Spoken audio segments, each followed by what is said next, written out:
15 seconds to spare. Rangers in overtime.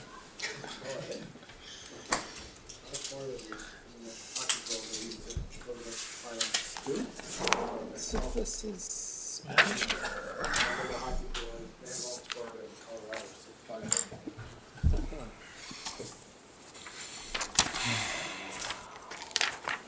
So we're adding this as a late item column.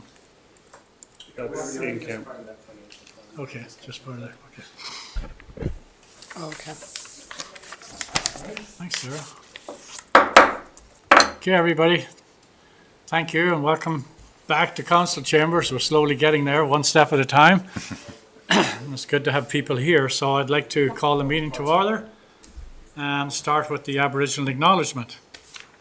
We would like to acknowledge the land on which we are gathered is the traditional territory of the Knaha, Silix and Sinix peoples, and is home to Métis and many diverse Aboriginal persons. We honour their connection to the land and rivers and respect the importance of the environment to our strength as a community. And with that, I'd like to ask if there's any late items. None? In that case, I'd like a motion to adopt the agenda as presented. Moved by Councillor Charlwood, second by Councillor Woodward. All in favour? Thank you very much. Adoption of the minutes of the previous meetings and recommendations, I might as well include this, recommendations from the Committee of the Whole meeting. Mover, Councillor Renwick, second by Councillor Lochtenberg. Sorry, what? There are no There's minutes. none. There are no minutes there. There are no minutes, all carried, thanks. None circulated? Nothing circulated? Okay, fair enough. Okay, motion for reconsideration, and that is the variance permit for 1117 McQuarrie. And I'm going to read the first part of this out. On April the 5th, 2022, Council was asked to consider the development variance permit application for 1117 McQuarrie Avenue to increase the maximum permitted height of a laneway house required by the zoning bylaw from 5.8 metres to 6.7 metres for the purpose of permitting an existing house to be considered as a laneway house. Council resolved not to approve this application. At the request of the Mayor, and it's my prerogative to do this, I asked to bring this back because I don't think I did a very good job of handling that meeting, and I allowed the conversation to get focused in on some of the elements of the site, the building itself, the siding as an example, the deck and so forth, and we got distracted from the actual request that was in front of us, and that's why I'm bringing it back. And I'd like to ask our staff now to give us a little bit more background on the application. Surely. Yep. Good evening, Council. Before we go there, procedurally, in the past, do we not sometimes vote on whether or not this is Because on reconsider? because the mayor is bringing it back, it is, yeah. Would have to vote, bring it back. Thanks for that clarity. Okay.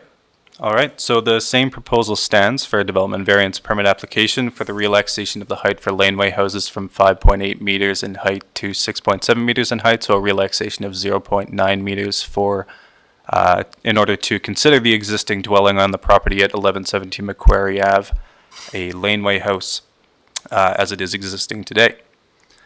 So since this item was previously brought forward in April, a couple of points of information have arose from staff research and also just in correspondence with the applicant and with neighbors as well. One of the items discussed at the previous meeting was whether or not this property could be subdivided. Staff looked into this and the property cannot be subdivided. Apart from this, staff also conducted a second neighbor circulation to get a better understanding and a bit more clarification from neighbors as to what the major concerns are with this proposal moving forward. Additionally, the applicant also individually conducted a neighbor circulation just to better connect with the neighbors and to get a better, more clear understanding of those concerns and just to identify if any of those concerns are able to be directly remediated or reduced in some way. After collecting all of that correspondence, staff then did an analysis again of the proposal and concluded that overlook, which was one of the most significant concerns outlined by neighbors, could potentially be reduced. And staff then came to the conclusion of two criteria that would be appropriate to reduce overlook from the property, including recommending that council require the implementation of a 6-foot tall opaque railing on the south side deck of the existing dwelling, as well as a frosting of the bottom 50% of the window on the main floor looking north into the adjacent property. So those were the two criteria that were outlined in the correspondence from neighbors, and that staff felt were appropriate to remediate a bit. Apart from this, all of the other criteria are outlined, or all of the other concerns outlined by neighbors are outlined in that Excel spreadsheet in your agenda package, and including the staff response to each of those items. I would just like to reiterate as well the original main criteria that staff used in order to, build support for this project to begin with, that it does meet a lot of the guidelines outlined in Nelson's guiding documents, like the OCP, such as intensifying residential use in residential zones, maximizing the density potential in residential zones, and building high quality affordable housing for residents as well, and providing that where we're able to. As well as the goals outlined in the Nelson Next plan as well, including viewing construction through a lens with a bit more of a focus on environmental sustainability, as well, and reducing waste, as well as including a key focus on reducing embodied carbon emissions in construction as well, which staff believe that utilizing the existing housing stock as this application proposes aligns with both of those principles quite strongly. I'll move the recommendation. Moved by Councillor Luxembourg, Second. second by Councillor Charlwood, that the application from the variance permit be varied to vary the requirements of zoning bylaw 3199/2013 for the purpose of permitting an existing single detached house to be considered a laneway house be approved for Lot 3, Block 1, Plan NEP 1751, District Lot 304, Kootenay Land District, at 1117 McQuarrie Avenue, as per attached plans as follows. Zoning bylaw number 3199/2013, section 417 of Schedule A, to increase the maximum permitted height of the laneway house from 5.8 meters to 6.7 meters as per attached plans, with the following conditions: that a 1.82 meter, 6-foot minimum height opaque climbing railing be installed on the south existing deck to reduce overlook, that a minimum of 50% of the north-facing main floor windows be frosted to reduce overlook. That's moved and seconded. Any further questions or comments? So starting with the mover, then Councillor Morrison. Thank you through the chair. Matt, this is excellent work, and I appreciate the work you did in addition to what you had done before. I think this is, you addressed all of my concerns, and I did look carefully at the letters we've received, and took a visit, and I think everything that I saw and read, although I can understand the concerns of the residents for sure, if I was them, I would be concerned as well of the impacts on my neighborhood. Having said that, I think you also addressed that this very well fits within our planning documents. And so for that reason, I'm definitely going to support this. Thanks. Seconder, I'm good. Thanks. Councillor Morrison. Yeah, I have a couple of questions. So, I can't see it right now. I wish this was easier to doodle on this pad. The coverage, I read somewhere that coverage is allowed to be 35%, and the lot coverage is only 30%. Is that for both the laneway house and the structure that's being built together, are only covering 30% of this lot? Yeah, that's correct. Given that the proposed drawings that we've received from the applicant of the duplex are just conceptual at this time. It hasn't been applied for a building permit or anything yet, so that 30% is not concrete or set yet. Right. But that will be reviewed at the building permit stage. And just so in my head, why do I have in my head that you could actually cover 40% of your space in R1? Am I just dreaming? It's normally 35%. Sometimes with laneway houses, you are permitted to get a relaxation of an additional 5% if the height of the laneway house is lower than 4.5 meters, but that is not the case. Okay. And so I'm looking here, and in an original drawing, it kind of had it, this future duplex was front to back, and then now I see in the more developed sketches here, it's actually going from side to side, right across that lot. So then my next question comes to the fact that when I see here where you've put in, or the architect has put in this 1 meter wide clear fire access path to laneway, my understanding was, I thought that needed to be 2 meters to access to a laneway home. For emergency accesses, it is 1 meter. There needs to be a 1 meter unobstructed path for fire and rescue crews to be able to reach the rear of the lot from the street. Okay, so only 1 meter, not 2. Okay. And are you referring to what the side setback is versus the free pathway? No, it was actually the pathway, only because I, dreamt of building one of these things myself one time, and I could have sworn they told me I had to have 6 feet to access the other house. Okay. But that's within that, the setback from the other house though is gonna be, don't you have to have, what's the side setback requirement? 1.5 meters. 1.5 meters, okay. It looks like on this more formal drawing that they've managed to meet the 1.5 meter. So the lot coverage you answered me the thing about the access, fire access. Okay, thank you. Thanks, Councillor Morrison. Councillor Page? So, understanding, we had originally voted on this, some of us had originally voted on this being the laneway house,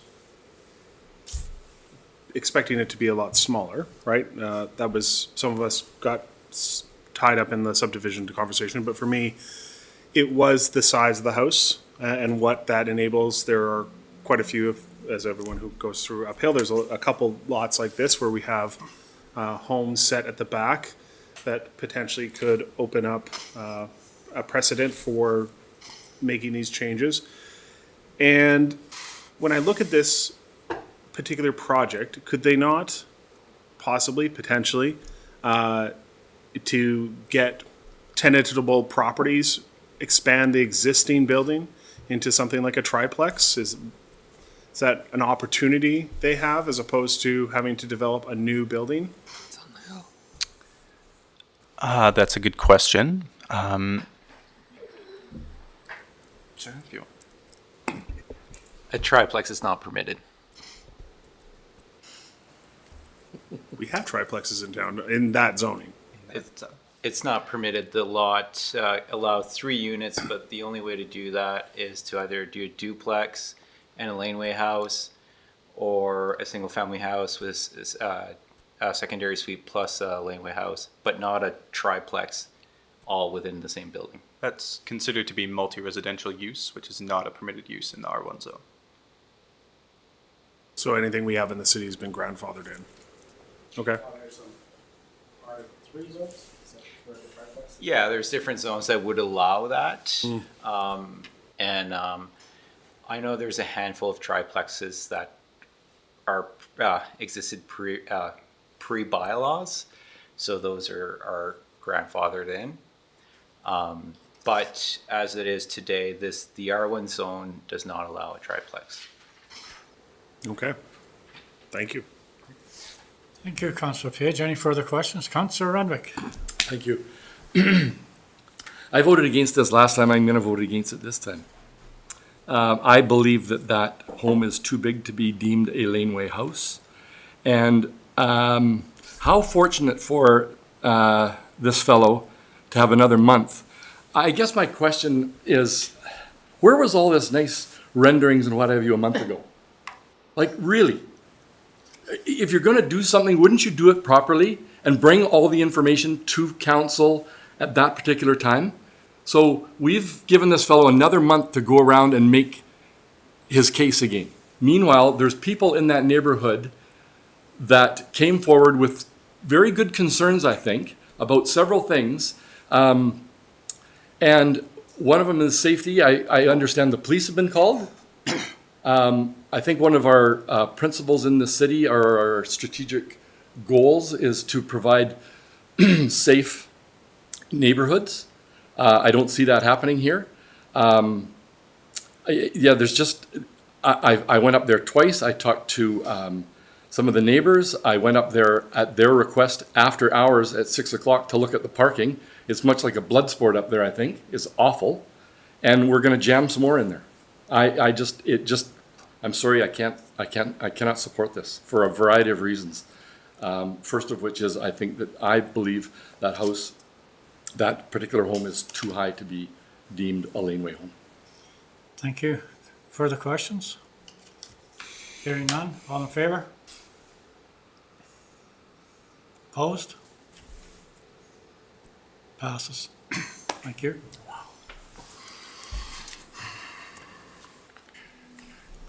Okay, up next is minor variance approval delegation to staff. The province of British Columbia has recently enacted changes to the Local Government Act, which allows local governments to delegate decisions of minor development variance permits to staff. If council would like to do so, it must delegate this authority by bylaw. As such, staff are now proposing that council pass the first of 3 readings for the Delegation Amendment Bylaw number 3242 and Development Application Procedures Amendment Bylaw 3543. Move. And there's 1, 2, 3, 4. Do you want these done one at a time? Okay, so we have to Okay. we have to do them one at a time. I'll move So the first one. You're moving the first one, a seconder, Councillor Lochtenberg. That the Delegation Amendment Bylaw number 3542 2022 be introduced and read a first and second time by title only. All in favour? Carried. Thank you very much. And that the Delegation Amendment Bylaw number 3542 2022 be read a third time by title only. Mover and seconder, please. Councillor Renwick and Councillor Lochtenberg. Any questions? Hearing none. All in favour? Thank you. Councillor Morrison and Councillor Page, are you voting in favour? Okay. Is that a yes or no? Okay. Okay. And number 3, that the Development Application Procedures Bylaw number 3543 2022 be introduced and read a first and second time by title only. Moved by Councillor Morrison, second by Councillor Charlwood. Questions or comments? Hearing none. All in favour? Thank you. And last but not least, number 4, that Development Application Procedure Bylaw number 3543 2022 be read a third time by title only. Mover and seconder, please. Councillor Woodward, Councillor Charlwood. Questions or comments? All in favour? Carried. Thanks very much. All right, on to the 5-year financial plan. And it's from 2022 to 2026, 5 years. 5-year financial plan bylaw number 3548 2022 for a period of 2022 to 2026 is being presented to council for consideration. The plan includes the revenue and expenditures plan for 2022 to 2026 that have been presented to both council and the public. All proposed expenditures, funding sources and transfer to or between funds must be included in the plan. Both our operating budget and our capital budget information are attached in Schedule A of the bylaw. The 5-year financial plan, 2022 to 2026, bylaw number 3548 2022 is presented for the first of 3 readings. I'll move. Moved by Councillor Woodward and second by Councillor Morrison that the 5-year financial plan 2022 to 2026 bylaw number 3548 2022 be introduced and read a first and second time by title only. Any questions or comments from the Chief Financial Officer? Let's start with you now that it's been moved and seconded. Thanks, Mayor. It's always a special day to get to the culmination of what has been 7 months of budgeting. Not that I want to drag council all through that again, but when you start off with, again, the hydro being first and then our utilities in the fall, and then going through the ongoing work with the general capital in particular, and obviously the operating budget, and trying to find out too where things fit with our partners at RDCK. And so there's a few documents here over this particular resolution, and then also on the tax rate bylaw, one thing that we thought we needed to bring to council's attention on the tax rate bylaw, and I'll let Chris Jury help us with that. But I think there's a couple of things that really struck me when I was doing the financial plan.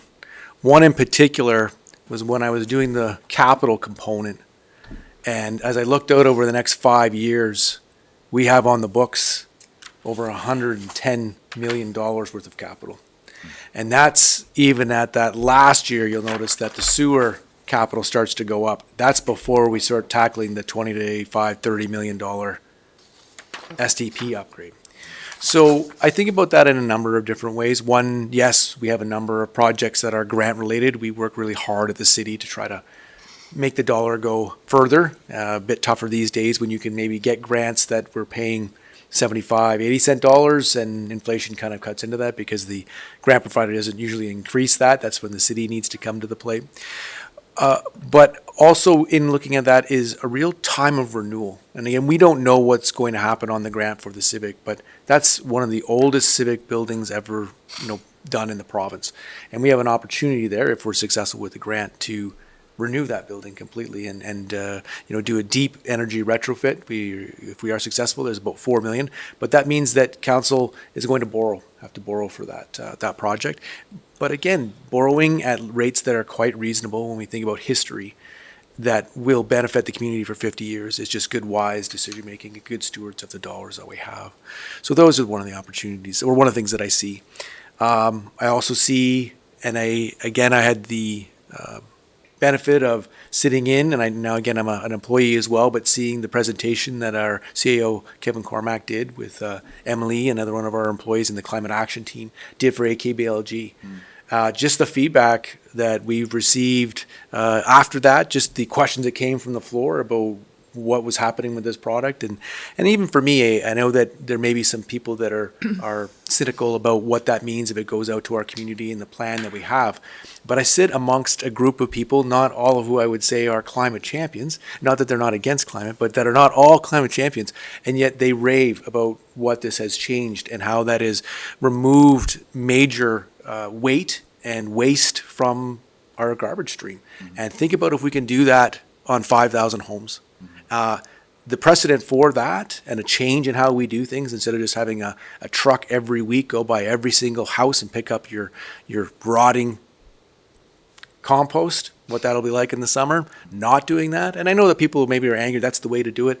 But think about the GHGs of that truck just driving up and down the street every week, because you can't just have it for 2 weeks a week we do with garbage and recycling. So that, coupled with the fact that I even know the CAO had people afterwards, CAOs coming up like, hey, this is something we want to look about in all these different communities just in our area, let alone what may come of it. So again, a very exciting time. I understand that people can be cynical about it, but I see it work. I use it every day. I'm not the one that usually puts it in the machine or anything like that, but I put my waste into the machine every day. Someone else tends to take care of that part, thankfully. But I don't even push the button. Don't even push the button yet. So, but just really excited and hopeful of what that will mean. And I know that, again, why do we always have to be first? Well, think about Nelson Hydro. If back in the day someone didn't say, I think this would be a great idea to make some power out of here and create our own electric, we wouldn't have Nelson Hydro. I think that this could be a real game changer. It's going to be some growing pains, and I hope the community and with council that we continue and carry on with that, and I think it'd be something that's very successful, and I think that we can do much better than what the regular option is. But again, that was just one of those things to note. We did do an increase on your garbage rates. Now, some of that's been passed already, but again, just that, again, a reminder of that. And again, just a reminder that the way that we pick up your garbage and recycling, I believe, just as your accountant and seeing what other contracts are paid in other our small municipalities, we are, I believe, by far the most efficient and cost effective in the province. Now, the where we are at this year is that we are looking at a 4% tax increase. I know that that's not a popular thing. I know that people are just coming out of the pandemic. I know that there's been challenges for business and residential communities as well. But one of the factors that we talk about in the finance side is that anytime that you have a 0%, and again, there was good reasons for that, I'm not saying there wasn't, but anytime that you don't have sort of a tax increase that is keeping up with sort of the ongoing cost pressures, whether they're collective agreements, whether it's new positions, whether or not it's just inflationary costs that are going on, anytime you have a 0, there tends to be a place where it catches up with you. And so we see that, and certainly when we surveyed, we had gone out, looked at 24 other municipalities, and again, we were right in the middle at that 4%. Some are as high as 5 and 6, some, yes, a little bit lower, but other communities, because certainly there was a standard, I believe, of especially where the pandemic hit us, being in that March when people were doing their financial plans, that it really created that need to say, we got to go 0. So you're seeing a lot of people now kind of doing that kind of catch-up piece. Now, again, it doesn't take it lightly by council, I know that, but, we have, again, cost pressures, inflationary as well as collective agreement cases. We also did add a deputy police chief, something I think that has been needed, and I think when they came to council and we talked to the chief, definitely something that is valuable, but they also, it's a position that is, I think, going to be beneficial, but it costs money, and that's a new position. Now, again, certainly inside the police budget and working with the police, we did try to mitigate that. Again, as far as some of the staffing and some of the where we could look at other areas to cut back on the budget to get that inside there, but it's still, even at that position, thinking about a 1% tax increase brings about $95,000. So even in itself, you're looking at about 1 and 1.5% just even to fund the net cost of bringing in a deputy chief. So let alone kind of your ongoing collective agreement increases and inflationary costs. I know that council was here to hear about, some of our water pipe has gone up 400%.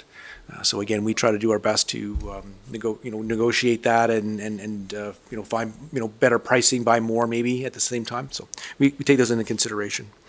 Again, and I've talked about it here, just that we have a very ambitious capital plan in the current year, but as I said, out for the next 5 years, which again I think bodes well for our community in a number of different ways, because we know that we get a lot of local consultants and contractors applying for these contracts and bidding on the RFPs. So that again kind of creates that round dollars where good paying jobs in our community that then either own homes or are able to pay at the restaurants, and then kind of that rounding dollars. So your tax dollars staying local and creating more revenue inside our own community. Not that we need any more building going on right now to add to that, but just when I look at that 5-year plan of close to $110 million worth of capital, it's significant. One that I think that would be remiss on talking about would be the pier. We've had a number of challenges and iterations that's gone on with trying to tackle that. That is certainly one. Main products required being steel, because we're going to replace the creosote piles with steel ones, last longer, better for the environment, but wood as well. So if there aren't 2 products right now that aren't gone off the charts in the last year or so, it's those. And we worked really hard with the construction manager on this, and we've gone out and gotten bids and worked with our local contractors again. And I think that we've come up with a very solid design, and one that I think that we didn't think about at the time. Like, let's make it as a bit. And I added that photo in there for the design, and I see that in the future as being a place to go and jump in and go for a swim. I know that lots of kids like to do it down there by the boat docks coming in. This area, this dock being non-motorized, I think makes it even a bit safer than what is kind of maybe as an option down at Lakeside as well. So anyway, that for me, it was a lot of work of staff time, working with contractors, and in seeing the vision of what that can look like, and in fact, with council's approval of that design, we even let out some of the contracts today and yesterday, with the hope that within 10 days they will start to work on. You will start them seeing to demob and mob and replacing. It's getting that tearing down and replacing of that pier. And so that's a big change to our landscape. And again, it is the capstone of what has been an ongoing design and vision for Hall Street, all the way from IOD Park, all the new pavement, the new water lines. You think about the flooding we used to have, and now we've got huge water takeaway there and out into the lake, and finishing that up with the Ladybird, and now a brand new pier with a swimming pool, I guess, basically. it's exciting. And I've been really grateful to have been a part of that and thankful for that. So, Colin, I think one of the pieces is just the amount of grant funding that we've been able to bring into the city for all those projects, which has driven a lot of this capital plan. And when council sat down and developed the recovery plan, that was a key strategy. How do we bring those dollars into our community? How do we make our community a better community as part of that strategy? And council prioritized a number of projects, and we're fortunate enough to work hard with granting authorities and bringing in a lot of grant money to do that, as did the nonprofit sector and the number of housing projects that were brought in this. We're hoping we'll get good news one of these days that they've torn down the old Mount St. Francis, and that project's been here for 10 plus years to try to add more long-term care beds here, and that would be another significant. The ferry project that is being built on our waterfront. So I think we've been very fortunate and very aggressive and progressive in attracting that grant money, and it whether it's lobbying by council of these important projects or projects that were identified by council that we were able to go write great grant proposals and get the funding for. And that along a big way has driven this financial plan, which hopefully how long as the mayor talked about welcome to Nelson signage, and finally we've got the funding to to replace that signage and improve wayfinding throughout our community. So I think this budget reflects all those projects. Councillor Woodward. Thank you. It's more of a comment. I just wanted to say to Colin, that you're ending your tenure here and moving on to Trail, and you've been here for 11 years, and I've been sitting in this chair for almost 4.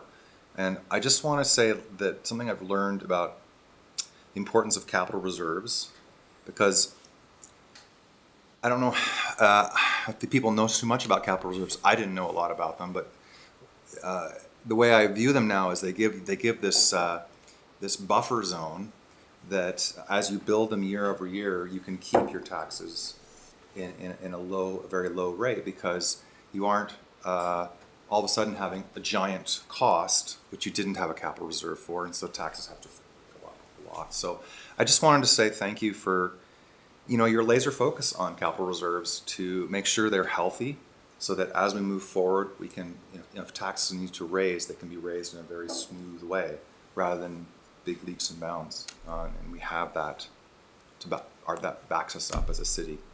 And I think the other element is the cost of assets now, like a sewer plant, are just, I think I remember reading if our sewer plant, say, burnt down, to replace it would be $100 million. Is that correct?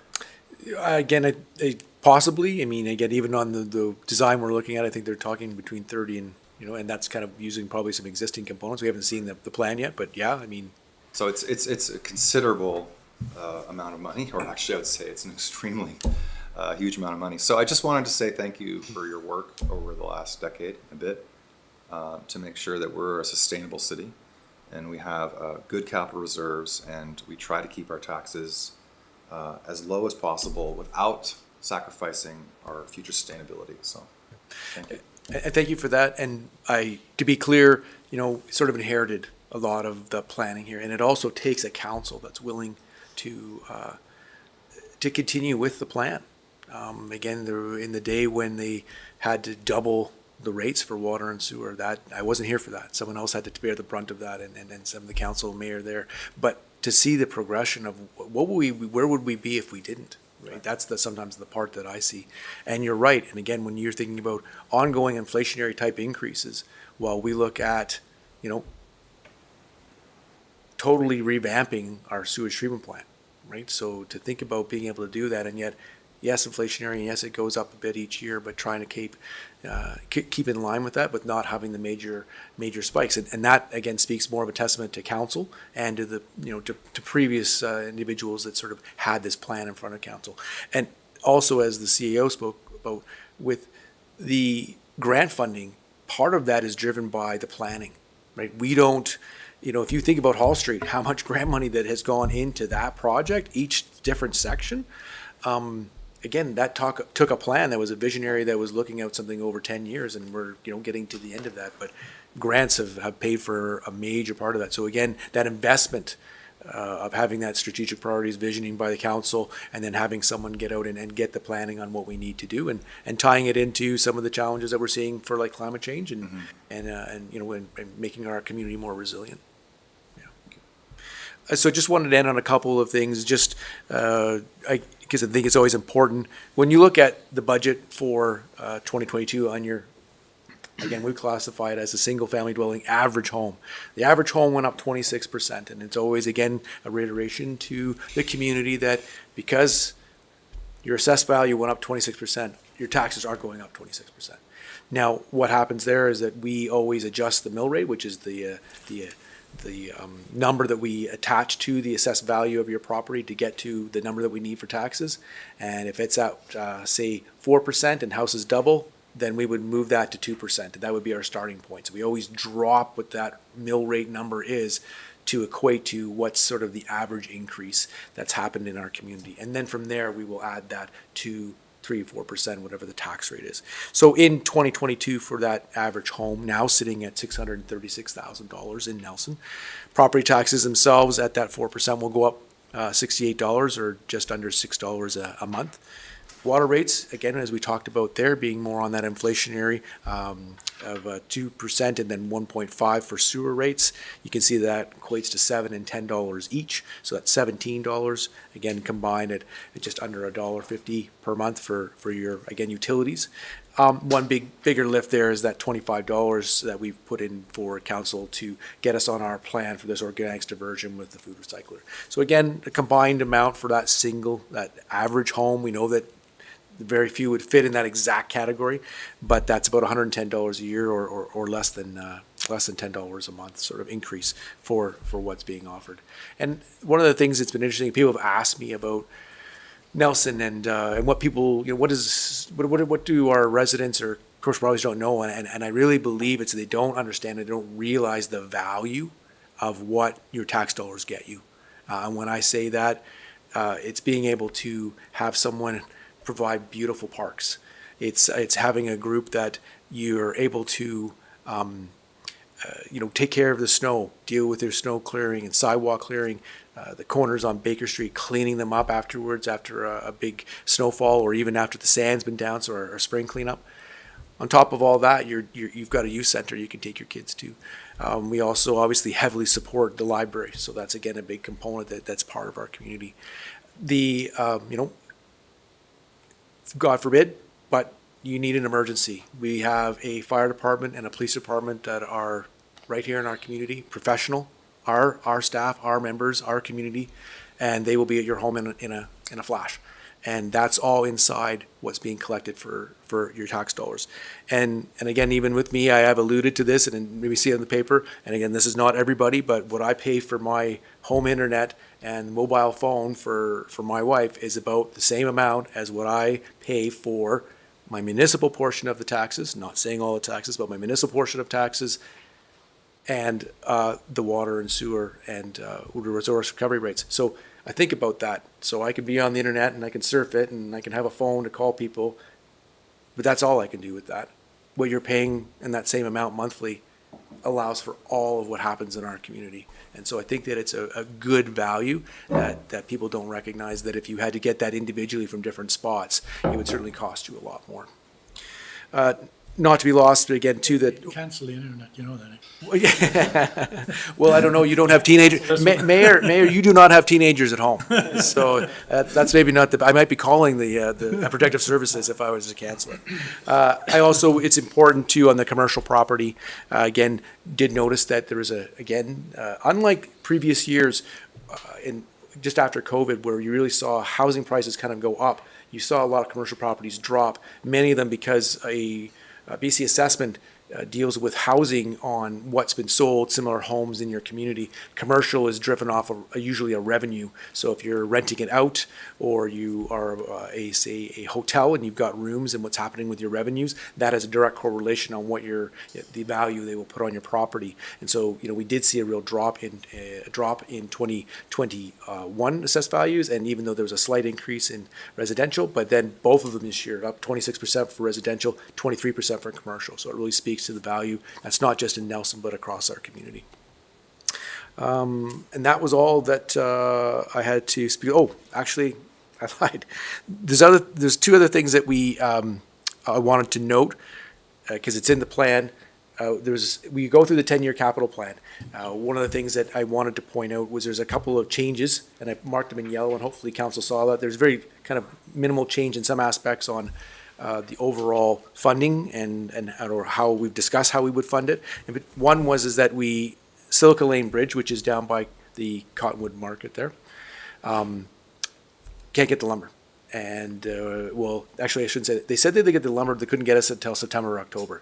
So it's sort of like, well, that doesn't make a lot of sense, especially because the cost had gone up in a month, 35% for the wood, that we kind of said, you know what, this is probably something that we're better to do for 2023, because the real reason we wanted to get it built was right now so that it would be that flow through traffic for the market, and we're not going to have that. So just probably a better idea, thinking that we will get better pricing and we can be in front of the RFP so that the lumber will be here so that our staff can get that built instead of us ordering it and them telling us it's going to come in September, October. The other component that we added, one was a small one, is that we had noted that we've got some new equipment down in the Lakeside Park for our tractors, and there's a real desire to have some shelter for it, just keep it out of the elements and safe. So we've added that at 30,000. But the bigger component was council seeing and looking at how we would fund the upgraded component of the city pier. We know that increases about $1 million, higher than what we had expected. In the same boat, we also know, just to finish up the year end, realized that we did much better on the LILO agreement, which is the lease in, lease out, which was at the time, different gas company, then Terracin, then Fortis. And so that all coming together provides about an additional $700,000+ that's going into a reserve. So we're going to use those funds to be able to offset that cost and to get this, I think, the capstone of Hall Street completed in 2022. So that was all on that particular. Thanks, Colin. Any questions of Colin? Colin, oh, sorry. Thank you, through the chair. Colin, can you remind the public what our tax, if you have it handy, our tax increases were from 2019 to today? Yes, certainly. A great question. So, and I had that in the RFD as well, but it's a great point that in 2019, council agreed to a 2% increase. Obviously, with the the start of the pandemic in 2020, we were at 0. In 2021, we were at 1.75, and then in 2022, we're at 4. Again, on an average over that time frame, we were under 2. It's not, it's slightly under 2, but again, it's an ongoing commitment from, I think, finance, your rest of department heads and the staff here, as well as council, to try to make those increases as manageable as possible. Yeah. And if I may, to follow up, and this is more to the public, I've read some things of people criticizing a 4% tax increase. And I just want to point out that this council delayed through the pandemic, knowing that we would have a future tax increase. Particularly during an election year, we thought that was still the right thing to do, and at a time when there's a lot of uncertainty, do a 0 and a 1.7% tax increase, knowing that we'd have to catch up at some point, probably during an election year. But again, it was the right thing to do at a time when there was uncertainty, and just acknowledgement to staff and to our finance department for really pulling this together in a way that minimizes the burden on the taxpayer. And yes, we recognize that new builds has increased revenue to the city, but our costs to the city has increased even more so in many ways. And it's just to the good financial management that we were able to pull this off at a time when almost any other institution in the country is not able to deliver this kind of outcome. So thank you. Here. Further comments? Colin, you handed us this paper at the beginning of the meeting here with the I did. showing it $395,000 potentially available. Yes, and so, thanks, Mayor. So when we've, the audit is just about completed for the city, and when we were out back in the day doing the budget component in January, February, when there was still lots going on in the preparation of year end, we had a kind of a number that was a little bit lower than what we were seeing at the end of the year. We also had come to council knowing that in that early week of January, we had that major snowfall that, you know, as that crisis kind of component. And again, just council, we prepared and presented to them saying, here's what we see on the projected actuals for the 2022 year from that snow. Again, it was a big snow year in that first week, and we had a lot of cleanup after that, but kind of dry after that as far as things, you know, compared to previous years. And you see that in that chart that we provided before, where 2017 was actually a more costly year, we believe. Again, say that we don't know what November, December of 2022 will be like, but we're pretty confident as we look out that we'll be in line with budget. But that's where we also came to council and we said we would like to not put that burden onto the taxpayer. We had a better year than we expected in some of the snow budget in 2021, so let's please carry that forward, plus use some of the surplus that we have to be able to take that 1.195 in additional revenues required to beef up the snow budget. Again, majority of that, about 165, relates to the need for the city to call in contractors. So again, our own staff, yes, they had some overtime and equipment usage, but it was that need of contractors that really drove up the price this year. So you think about that, there's a 2% tax increase that we could have asked for in a sense to get that higher budget, but we think it's a one-time incident that we should go to the surplus. In the same boat here, as we wrap up, we are seeing a few places where we've got some additional revenue over than what we anticipated, even as I was projecting at the time we were doing budget. And I know in the past we brought it to council sort of to get your direction. We have some ideas for it. Council may have some others. One that I think has been pretty common on certain years where we've had some of these, and again, the CFO jury has already gone through and kind of pointed out where these revenues came from. One in particular is some of the development fee revenue that you're talking about, and then saying, hey, we should put that into the economic development reserve. That would be a place where council could go to if we had a real dip in our building permit fees to continue to have staffing, because I know there's a backload of permits and other things, but you want to keep our staff whole, so that would be one way of handling it. Some of the other ones that we noticed that we, as much as the election was a bit of a surprise for some, but the federal election coming in and them not having a space, they were able to rent that space up in the 5th floor. We kind of go, hey, there's a direct correlation of 310 Ward and the fact that that's a revenue generator. Again, just a reminder, I know there's some comments on Facebook, not that I'm a Facebook watcher, but saying that what a bad decision it was, or why would we have a city hall like this? And when I think about the $300,000 a year that the revenue net income that comes from purchasing this building goes back into our city or into the buildings is key. And not only that, but think about if you had to buy this building, if we needed a larger city hall. I mean, again, if people think that all 5 floors are city hall here, I mean, that's silly, and they should come in and visit us. We have portions of it, but we have tenants, ministry tenants, good paying tenants that come and help us out, and they get a good relationship. A community member can come in here and to see all kinds of different government entities all in one. It's such a brilliant decision, and so to have people make light of that or think that we've, somehow that we've all got the 5th floor and we're hanging out up there, eating bonbons is just so ludicrous. It's surprising. Anyway, off topic a bit there. So sorry. Anyway, I'm just thinking there's an Internet you got. Yeah, that's the internet. I got to cancel the internet. That's right. Anyway, I'll get back on track here. So the part there that we were suggesting is that because we made that revenue, we know that the building reserve, we have a large building properties, and putting that money into there, we know it's going to get used because we've got ongoing cost pressures there. So that was another idea. And then the remaining round out was, we always know that the water license reserve is the place where our our demands for capital, areas that don't maybe have as you were talking about, Councilor Woodward, a sewer utility or water utility that's, got revenues that goes in as directly for capital. There's other places where we need capital for certain things, and this is where people draw it from, that's like water license reserve, so it gets a lot of pressure. So topping that up, I think, is a wise decision. Again, general capital, that's gonna be basically your funds for most of your transportation, whether that's active transportation, so your sidewalks, your bridges, your paving, et cetera, retaining walls. And so there's another place that's always got pressure on it, and just was the idea there that we would want to suggest to council that these would be places that we think that this money could be allocated to those reserves. They will be called on in the future, we know that. And I think, can I just before we go ahead, Kevin, hang on.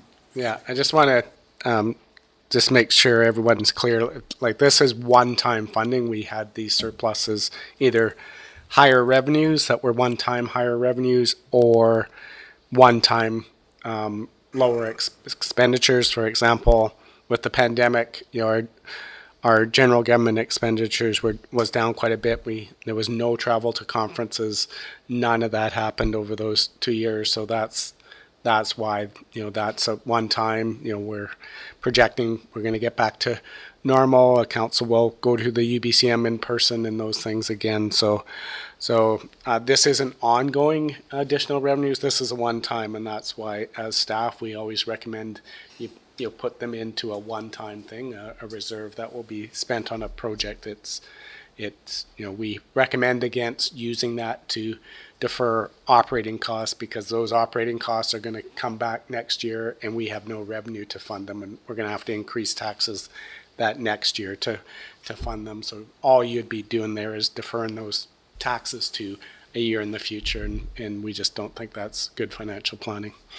Great points, thank you, Sue.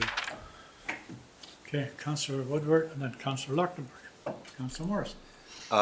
Do we have to vote on where to put this tonight? No. Any direction from us? Just even if there was a direction, it would be Okay. 60, yeah. So I just want to reiterate what I said before with capital reserves. I think putting the surplus into capital reserves, again, we lower our potentiality of having to raise taxes later. So like this is I just think this is, really good for the citizens and for our town, and that we're building up these buffer zones. So I would definitely agree with making sure we keep these reserves in a healthy place. And it's a good point, just Councilor Woodward, too, just as a reminder, if we're on our size of our budget, because the numbers are big, and I know that as a resident, you're looking at that saying, that's a lot of money. And if I'm 99% accurate on my budget, these are the sorts of numbers that end up on that surplus, and that can go from additional grant that we got or other collections, or just a cost savings as well. So it's, again, I know that the numbers are large, but when you look at the size of our budget, it's huge, right? I mean, when you think about it. We are in the midst of inflation right now. Yeah, I was just going to say that, like, considering where inflation's going, we really need to have some buffers. So that's. Councillor Luchtenberg, Councillor Morrison. Yeah, I agree with the idea of putting the surplus to reserves, clearly, for the reasons you said. You don't want to put it to operations because that's going to recur. But the concern I have with the reserves suggested here is that the rate of return on those reserves is really low. And as an alternative, this is a little maybe non-intuitive, but a reserve to something like, and I know we've already done it to Nelson Next or to an affordable housing fund or something like that, the return is actually greater than the interest that might accrue during the period in which it's in that reserve. It's also as a multiplier on grant funding. That should be considered in the return. So if we had a couple of reserves for projects that are likely to be multiplied for grant funding, and I do think that the climate projects are probably the best candidates for that, but housing I think also is strong. We're still going to be putting it to reserves, but not to capital reserves, which are guaranteed to have a low rate of return, whereas these other reserves, much higher rate of return if we get grant matching or multiplier grant funding.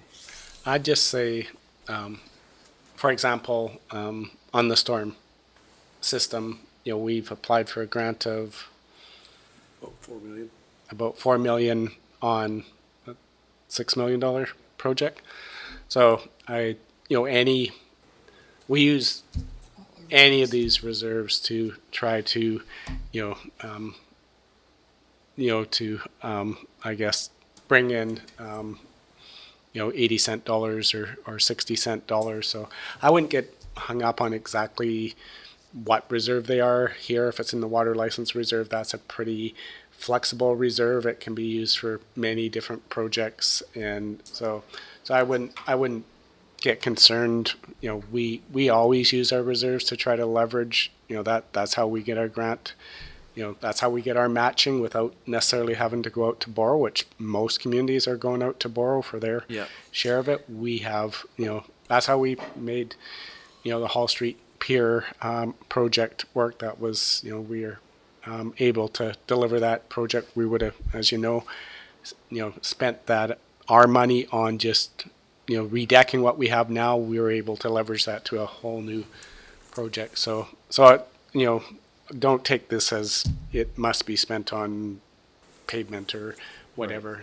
Active transportation, we have a grant application in or expression of interest now, and that would come from that side of it for active transportation. So It's just to follow up on that. That's a fair point. My only addition to that would be that, given the way the province and the feds are releasing new grant streams and new funding streams, just keeping our eyes out for this pretty limited period of time, probably like 3 or 4 years, where there's going to be sort of a flurry of grant opportunities that we as the City of Nelson are probably best positioned to access in the country. We should just be ready for those. And I know you guys are, but I just want to emphasize that. Yeah, just on that one, we have now applied under the FCM CEF funding. That's I think $2 million a year over 4 years that we would receive in funding under that program, and we're definitely on top of all that. Thank you. Councillor Morris. Thank you, Mr. Mayor. So, like everybody else, I'm always impressed when we get to this time of the year and we start to do this final readings on the property tax and the 5-year plan.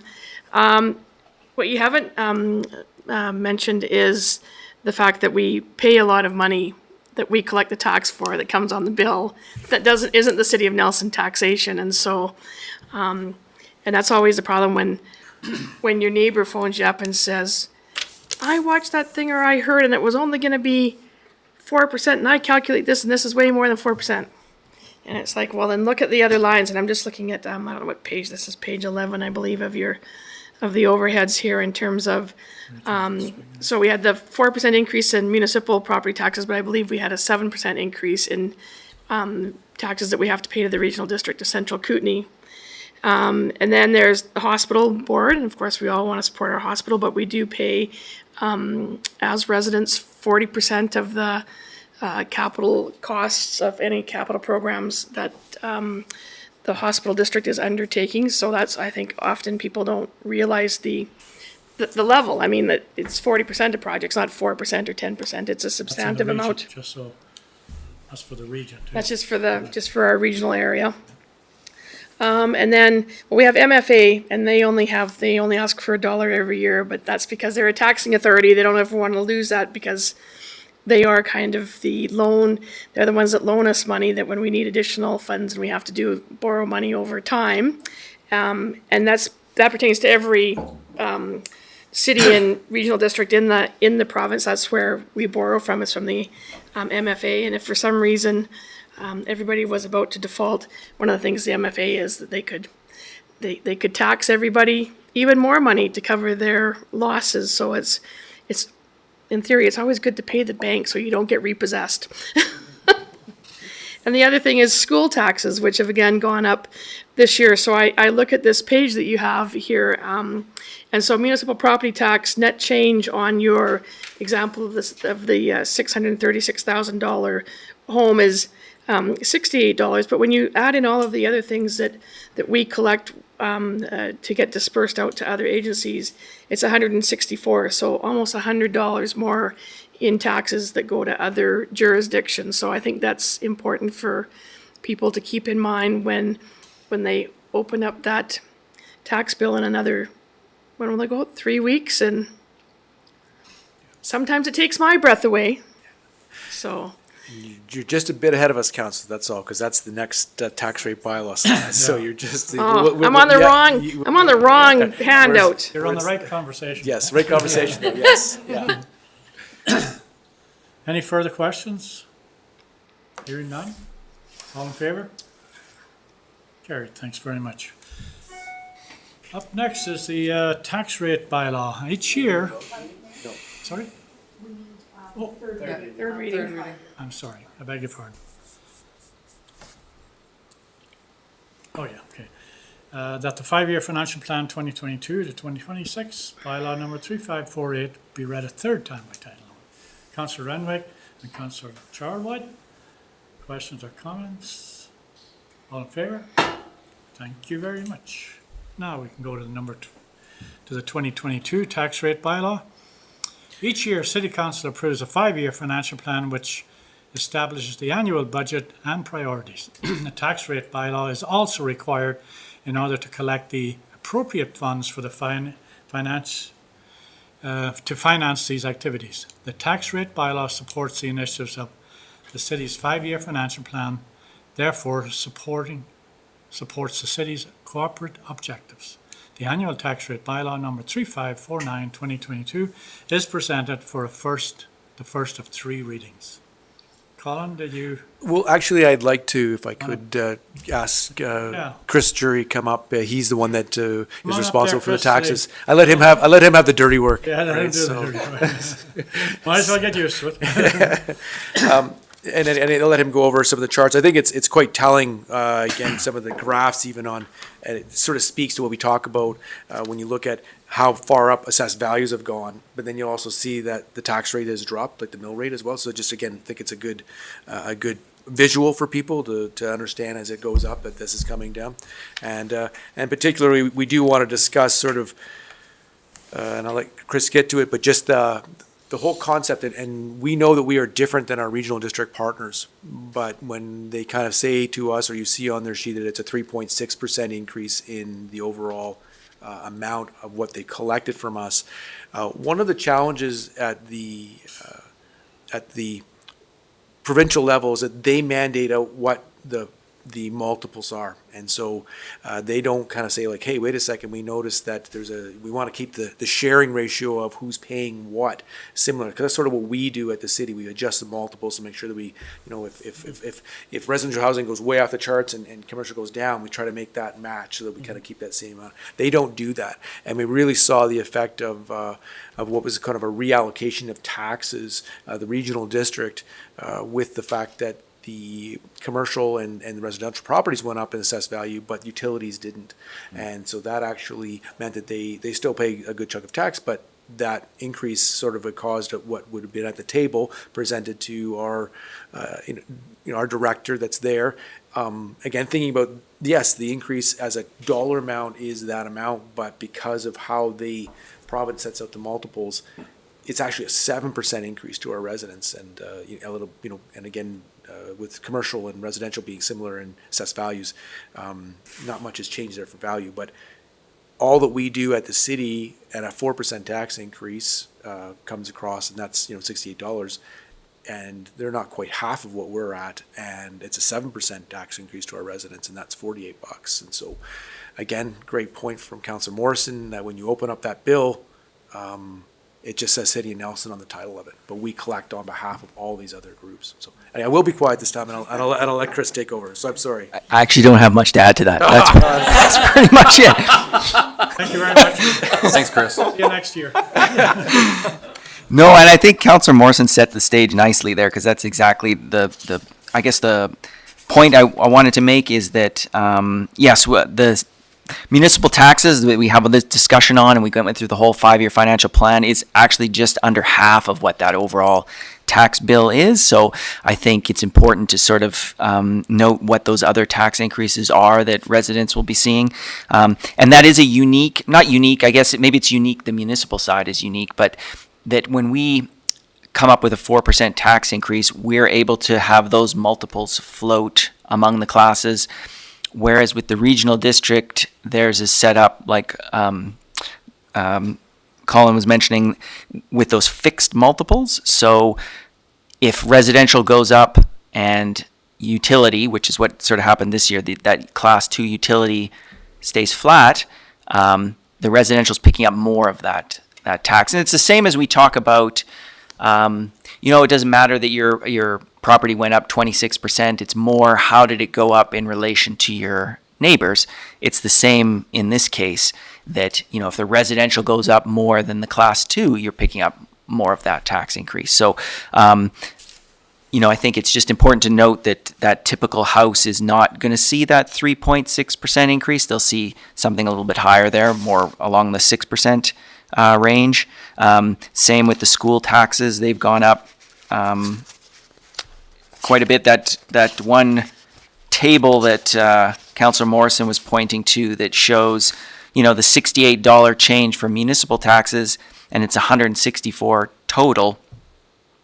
If the municipal taxes are just under half, we're well under half of that increase that folks are seeing. So most of that increase is coming from the RDCK and the school tax side of things. So just some kind of a little bit of a difference in the way that those taxes are done. We have a little bit more flexibility in ours here to be able to kind of balance things a little bit better. And Chris, maybe just on that, I think, I'm not sure if that's a discussion at the RD board, or because they're not a taxing authority that they actually, do that analysis that we do, but it definitely should be on the radar. There's a significant tax shifting from other property classes onto residential, and I know this government's about affordable housing, and that tax shifting, in our opinion, isn't fair, and they need the tools to manage that tax shifting just as we do. And the other piece is school taxes. That same thing's happening as, school taxes are set across our region. So if our housing is more expensive in Nelson, we're paying much more, a much larger portion of that school taxes than somebody in Argenta or somewhere else. And again, I don't know if that's necessarily fair, if it should be based on the value of our houses. In fact, I would say, our citizens have, a bigger challenge because our mortgages are more, and our cost of housing, all of that is more than somebody that's, living in more affordable housing. Why are we paying more taxes on top of that? So I think those are two things that need to be brought to provincial governments and regional districts tables, and us as a region start to address that. Thank you. Chris? That's all from me. So Mick here where the sun shines. You Sure. got the mic here. And also. I'm good. Thank you. You're good. Thank you very much, Chris. Thanks, Chris. Anything else? No. Next year will be harder. Yeah, it's I might phone a friend. I just again too I know a couple of things, and just to reiterate, when the business sector actually has in our community has seen a bit of a had been seeing a bit of a benefit on the fact that the way that school taxes are calculated is that the residential is sort of the pie portion of the residential is within your school district. So if we're going up 26% and Crescent even goes up 10% and they're in our same district, you can see where that's where that tax shifting goes on. So as our houses go up, that's why school tax is going up for the residential. Some of the commercial properties have actually had benefits over the last number of years in that, again, we had very low commercial rate increases, assessed values, and they take that pie for what they're going to collect from commercial. They do it for the whole province. And so when you have a place like a Maple Ridge or Abbotsford, I think that a commercial is really jumping up in the last couple of years as compared to the small increases locally. Then that is again a tax shifting that those commercial properties down in the lower mainland really picked up the higher school taxes.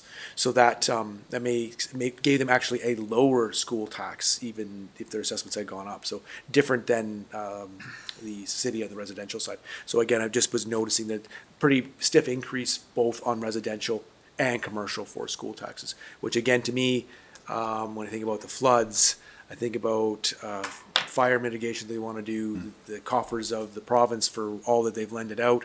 They also gave quite a break in 2020, the same as us. And again, you start to see a bit of that catch up that comes, their own inflationary costs. But that's how, again, we don't have any control over that particular number. It just comes from the province. That's all. Thank you. All right, we need to move on a second for number one, and that's the Corporation of the City of Nelson annual tax rate number 3549 2022 be introduced and read a first and second time by title only. Councillor Lochtenberg and Councillor Renwick. Questions or comments? All in favour? Carried. Thanks very much. The Corporation of the City of Nelson annual tax rate bylaw number 3549 2022 be read a third time by title only. Moved by Councillor Charlwood, second by Councillor Morrison. All in favour? Carried. Thanks very much. I just wanted to add to that conversation a little bit. Maybe it's because I was through the last inflation bubble that we had. I remember getting my mortgage at, I think it was around 17% at the time. But I have to say I'm feeling a little bit scared at the moment as where things are going when I see the state of the world in general and supply chains and costs sort of going up. And I am hoping that we're not, well, I know that we're paying attention to it, and it's clear from the budget that's been presented to us that we're, as Councillor Woodward pointed out quite clearly, that having that protection of reserves, statutory reserves and reserves that can back us up, as you mentioned, Councillor Lochtenberg, when we have an opportunity that we can take advantage of it. And so I'm confident that we're in good shape going forward, but we'll definitely, whatever councils here in the future, will have to be really cognizant of the inflation rate because it can be very rapid. And the one side that I'd be concerned about, and Colin pointed out earlier, was how the building sector can go like that and like that almost overnight. And we're fortunate, we probably have a couple of good years ahead of us, but we need to keep our eye on the prize too. So anyway, thanks very much, Chris. Thank you. Thanks, Colin. All right, next.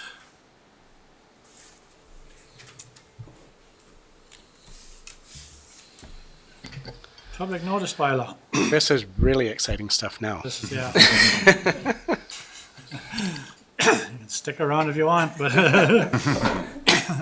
pursuant to recent changes to the community charter, public notice bylaw number 3551 2022 is now being presented to council. The bylaw, if adopted, would require the city's notices to be advertised once in the newspaper and also to be posted on a public notice landing page on the city's website. Council is now requested to pass the first of three readings in the public notice bylaw 3551.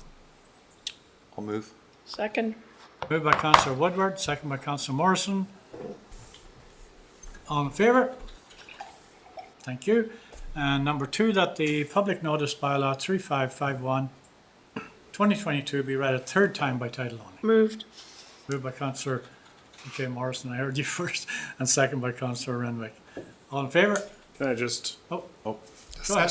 I think this is just a spot where we want to make a comment. I want to make a comment about the changes to the public notice bylaw, which, if anybody, well, I would direct people to check out the committee of the whole meeting that we had a couple weeks ago that set the stage for this. But essentially, this comes down to understanding that the information landscape out there is different than it was when these things were conceived of all those many, many years ago.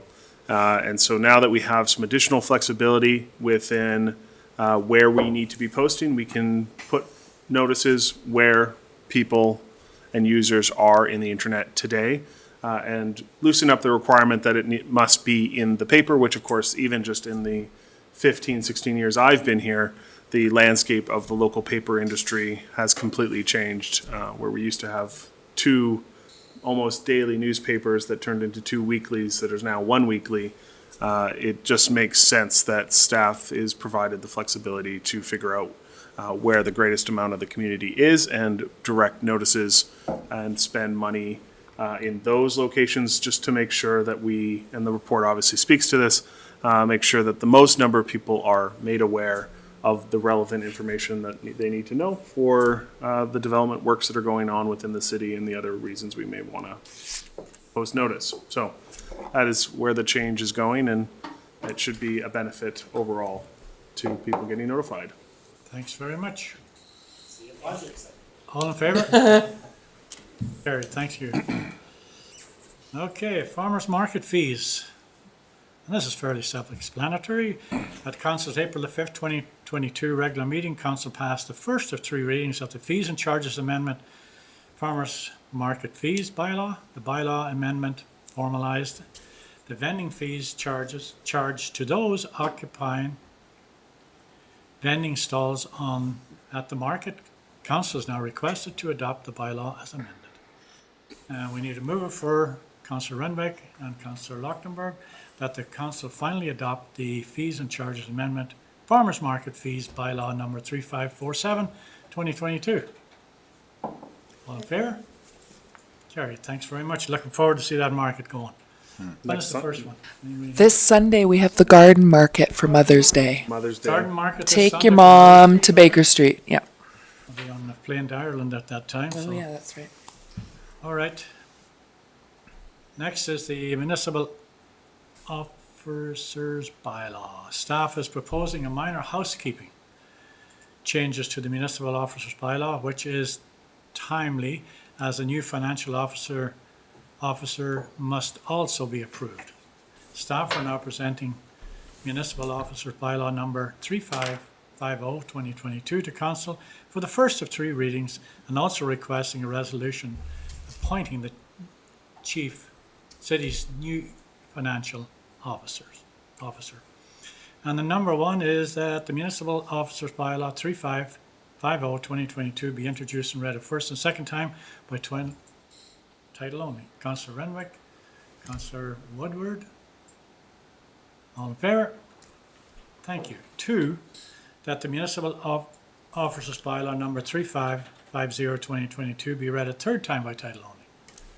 Mover in a second. Moved by Councillor Charlwood. Thank you. Councillor Renwick, seconded. All in favor? Thanks very much. And last but not least, that Mr. Chris Jury. God, I'm glad you didn't go home, Chris. Glad you stuck around for this one. Is he asleep over there? He's calculating something. Well, there you are. That come on up here, Chris. Do you accept the nomination? We got to make sure we're getting the real goods here. We just check and see if there's any other jobs out there or what. Okay, that Mr. Chris Jury be appointed as the city's of Nelson's financial officer. Moved by Councillor Renwick, second by Councillor Woodward. All right, let's have the questions and comments. Hearing none? Oh, I have a question. Okay. I was just wondering if there's a haircut I know, it's the hairstyle regulation. regulation. Regulation for that I department. feel bad for them. Whoever comes in as the deputy, I feel bad, you know. I have a question. Yeah, go ahead, Councillor Woodward. This is just broad. Where, what are you going to bring? Where do you see Nelson going? I mean, I'm not trying to put you on the spot, but I just. But he You're is. putting him on the spot. But he is. You're just putting him on the spot. But because you've been the deputy for how long? 7 years. 7 years. So you've Yep. seen a lot. Where do you think we're going? Well, first, I just want to echo everybody's comments that they made earlier as we went through the 5-year financial We plan. haven't voted Yep. on this yet. Oh, yeah, no. We better call for the vote first. All in favor? Carried. Okay, now you say whatever the hell you want. Let me tell you what I really think. No, and I mean, Colin was probably being a bit modest when he said he inherited some great work, but I think that's probably true that's been going on for years, and Colin's done some fantastic work bringing that up to that next level as well.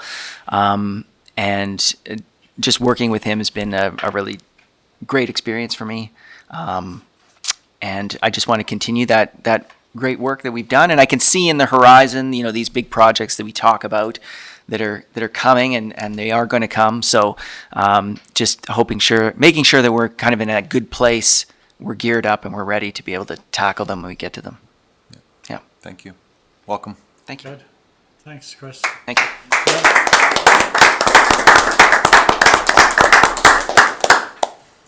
And by the way, you can get the internet now and you'll have a cell phone. And you'll be able to do the same spiel as. Oh, can you leave those notes, Colin? He promised me the van. Get in the car?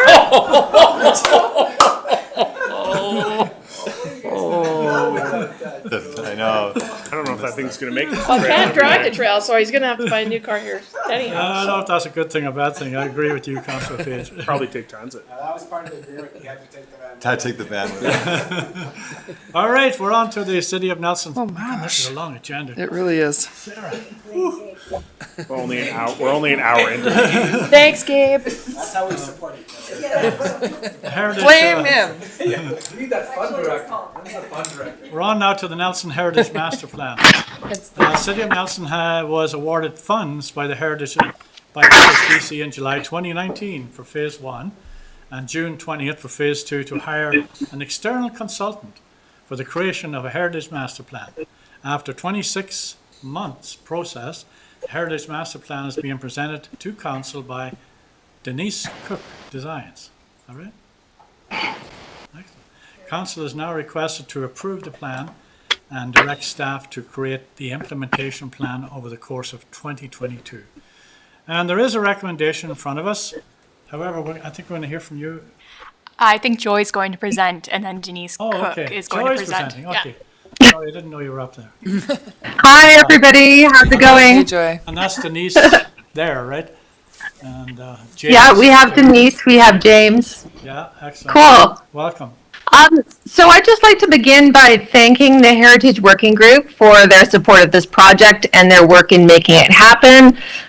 Chair Astrid Heyerdahl, Stephanie Fisher, who was acting chair when the project began, Greg Nestoroff, Patricia Malcolmson, Matthew Stanley, Stephanie Myers, Robin Lamb, and Laura White.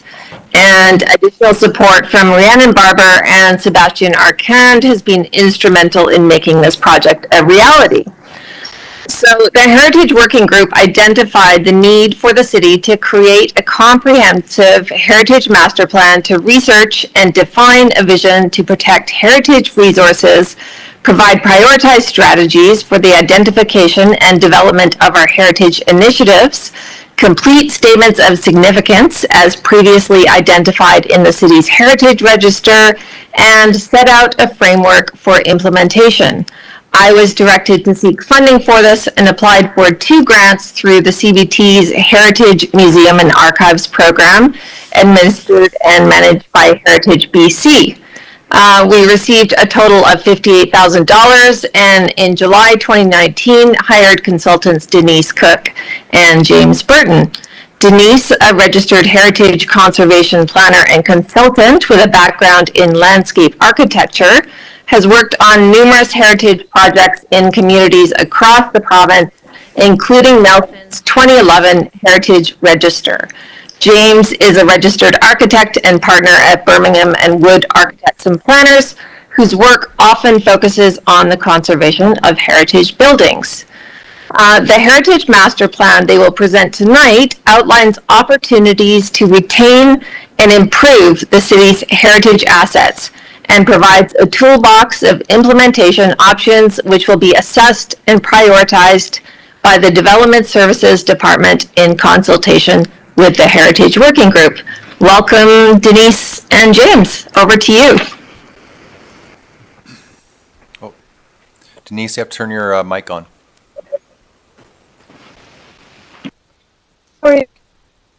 I'm going to share the screen now and start presentation.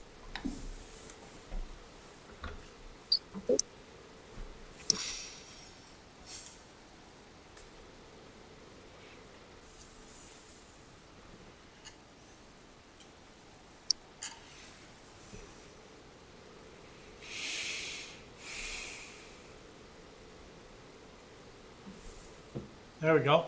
Okay. It worked. Hello. Okay.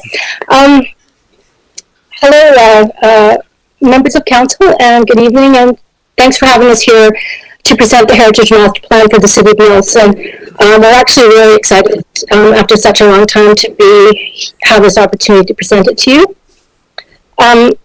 The Heritage Master Plan was commissioned to assist in providing guidance and implementable actions for heritage conservation and planning to ensure clear guidance and informed decision-making around heritage. The plan was developed to be aspirational as well as practical, and it's intended to be implemented over both the short and long term. It was developed specifically for the city as a way of integrating specific aspects of heritage conservation most useful for the city as it builds on past successes to create its heritage program.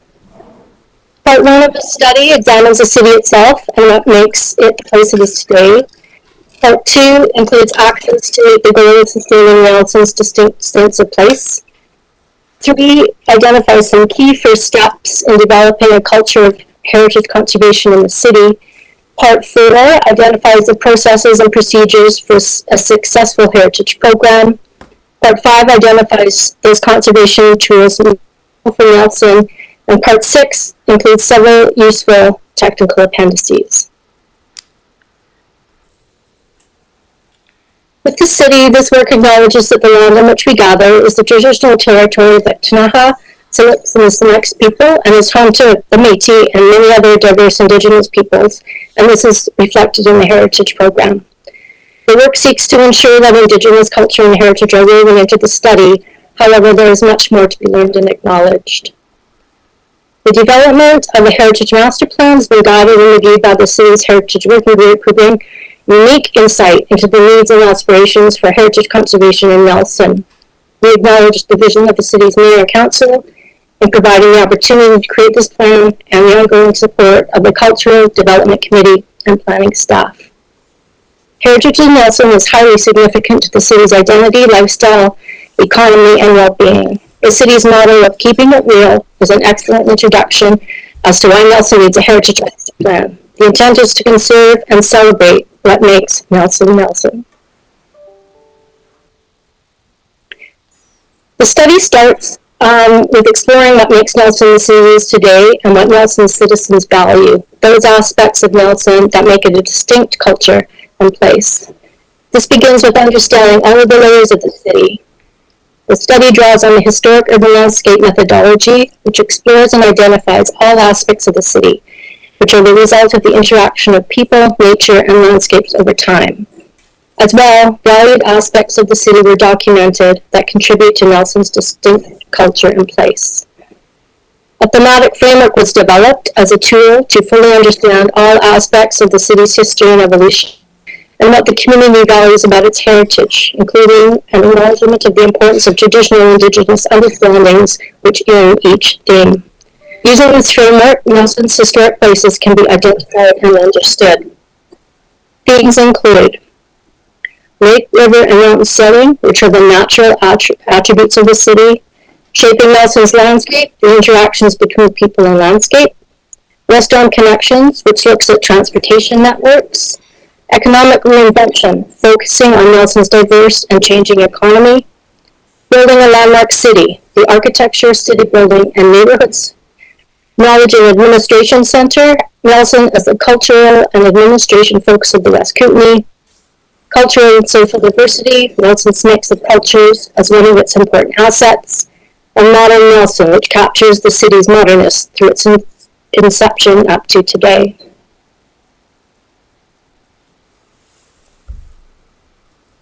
Nelson's distinctiveness is expressed in its individual neighborhoods and character areas, each of which has been developed on Indigenous lands. The master plan includes brief neighborhood historical context statements that outline their important characteristics to help guide appropriate development. Finally, what helps make Nelson Nelson are the planning and community initiatives found in 11 major studies developed by the city from 2010 up till the present. These were reviewed and summarized as a way of integrating aspects of heritage conservation into these and all future city documents.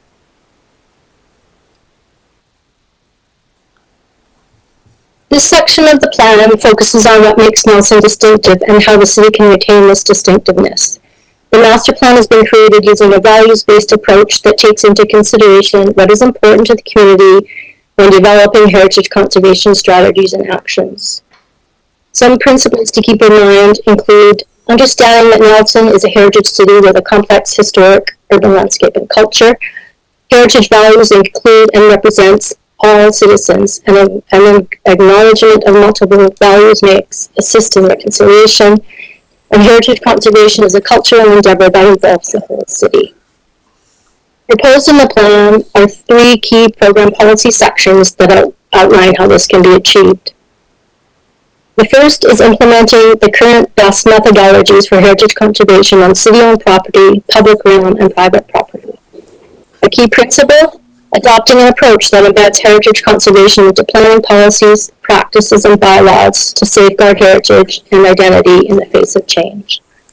Some actions to support this are shown here, such as developing an active culture of heritage best practices in city departments, committing to heritage in support of planning, development, and sustainability goals, engaging all of City Hall in best practices in heritage conservation, and achieving physical and social sustainability in Nelson's downtown core.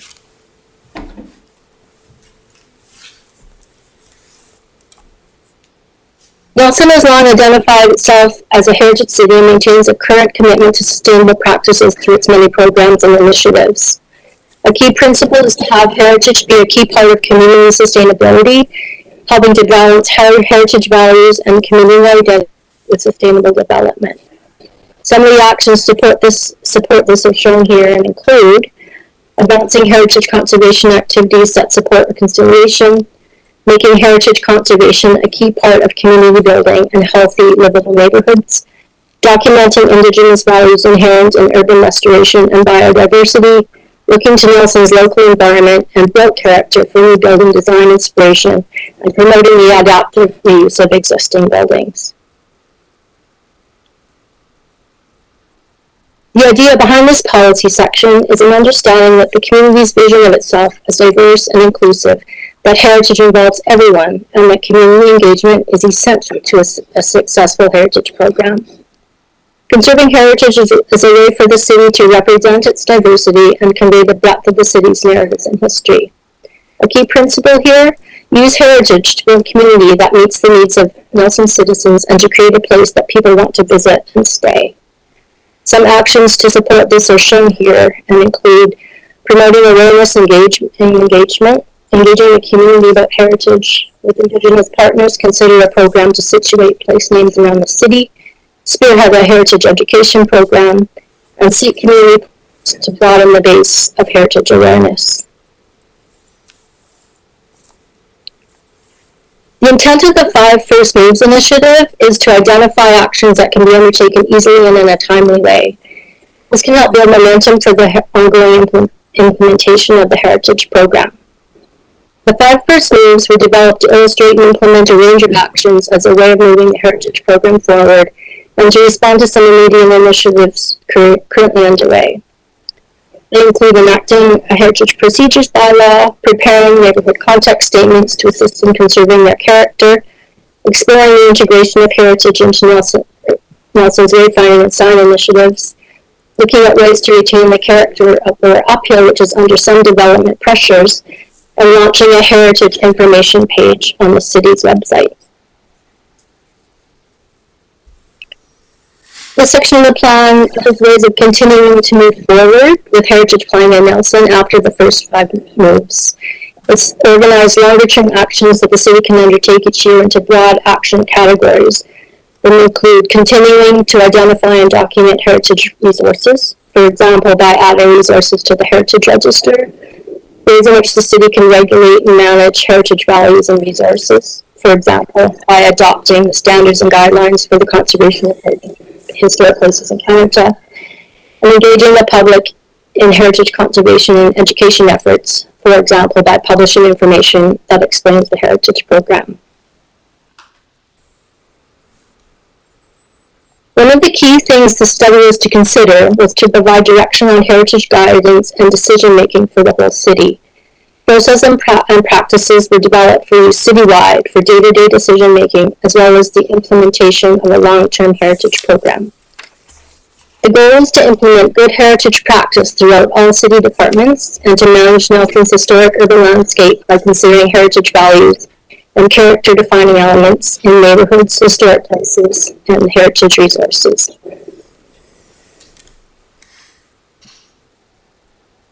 Heritage conservation planning is a process that identifies policies based on heritage value that find a balance between the use of a heritage resource and its heritage significance. Utilizing an effective heritage conservation methodology provides a useful framework for decision making. The plan includes a description of the conservation planning process seen here in the flowchart and provides a checklist and methodology for staff when preparing or reviewing heritage plans. Included in Appendix F is the detailed BC Heritage Grants Conservation Planning methodology for reference. The master plan provides information and decision-making process for specific circumstances, including for heritage in the public realm, for city-owned heritage properties, which is the flow chart shown here, private property development, which has a similar flow chart included, and the ways in which the city can involve or respond to other government institutions when conducting heritage conservation activities.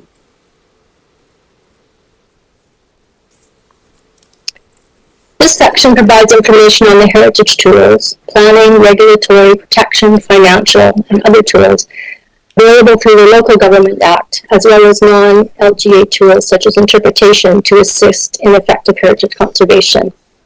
The plan identifies and describes a specific selection of tools identified for Nelson that are aimed at conserving the city's heritage that makes sense culturally and economically. This section builds on provisions in the OCP and other planning studies created in the last 10 years that address in part the distinctive heritage of Nelson.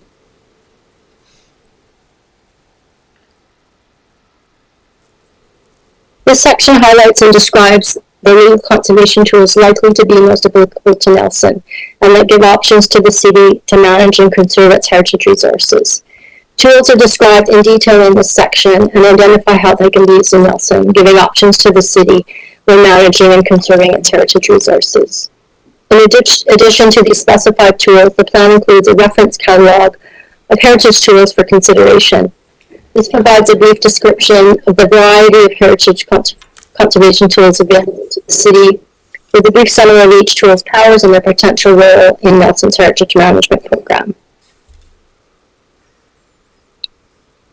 The plan suggests the establishment of a heritage procedures bylaw that sets out procedures for bylaws, agreements, permits, and other processes related to heritage, and sets out a procedure for its development. This benefits the local government and heritage property owners by improving transparency and understanding and expectations when decisions about changes to heritage resources are to be made. Other suggested bylaws to be used for heritage conservation in the plan include a Community Heritage Commission bylaw, revitalization tax exemption bylaw, and the zoning bylaw. Heritage incentives are a tool used by local governments wishing to protect heritage resources by providing property owners with regulatory or financial incentives to protect heritage values. Actions as simple as removing bureaucratic barriers can be a catalyst for encouraging people to revitalize their heritage properties. In other situations, the provision of financial incentives can greatly enhance downtown and neighborhood revitalization incentives. These incentives are described in detail in the master plan.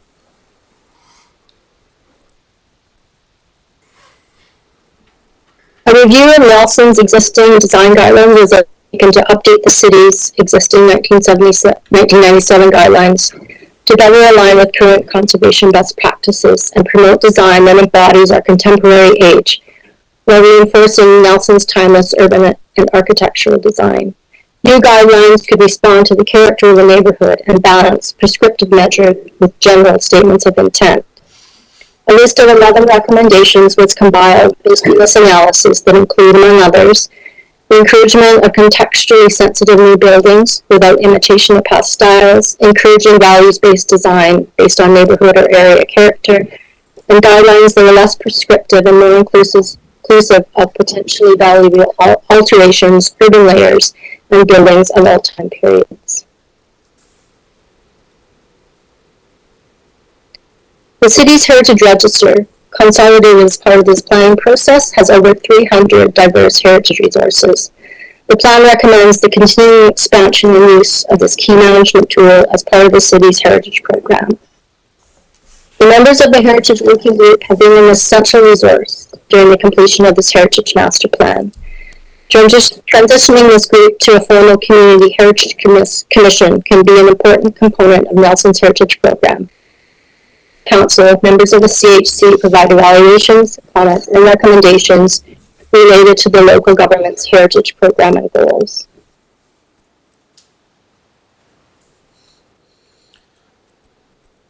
The master plan concludes with a series of appendices meant to provide technical information for the city in the implementation of its heritage program. Appendix A provides a list of resource materials resulting in the preparation of the management plan, and which can be used as references and guidance for city staff. Appendix B provides heritage assessment criteria that can assist staff and potentially the development community in understanding the heritage value of a heritage resource. Appendix C is a possible terms of reference for a Community Heritage Commission. Appendix D is a glossary of heritage terms included as a reference.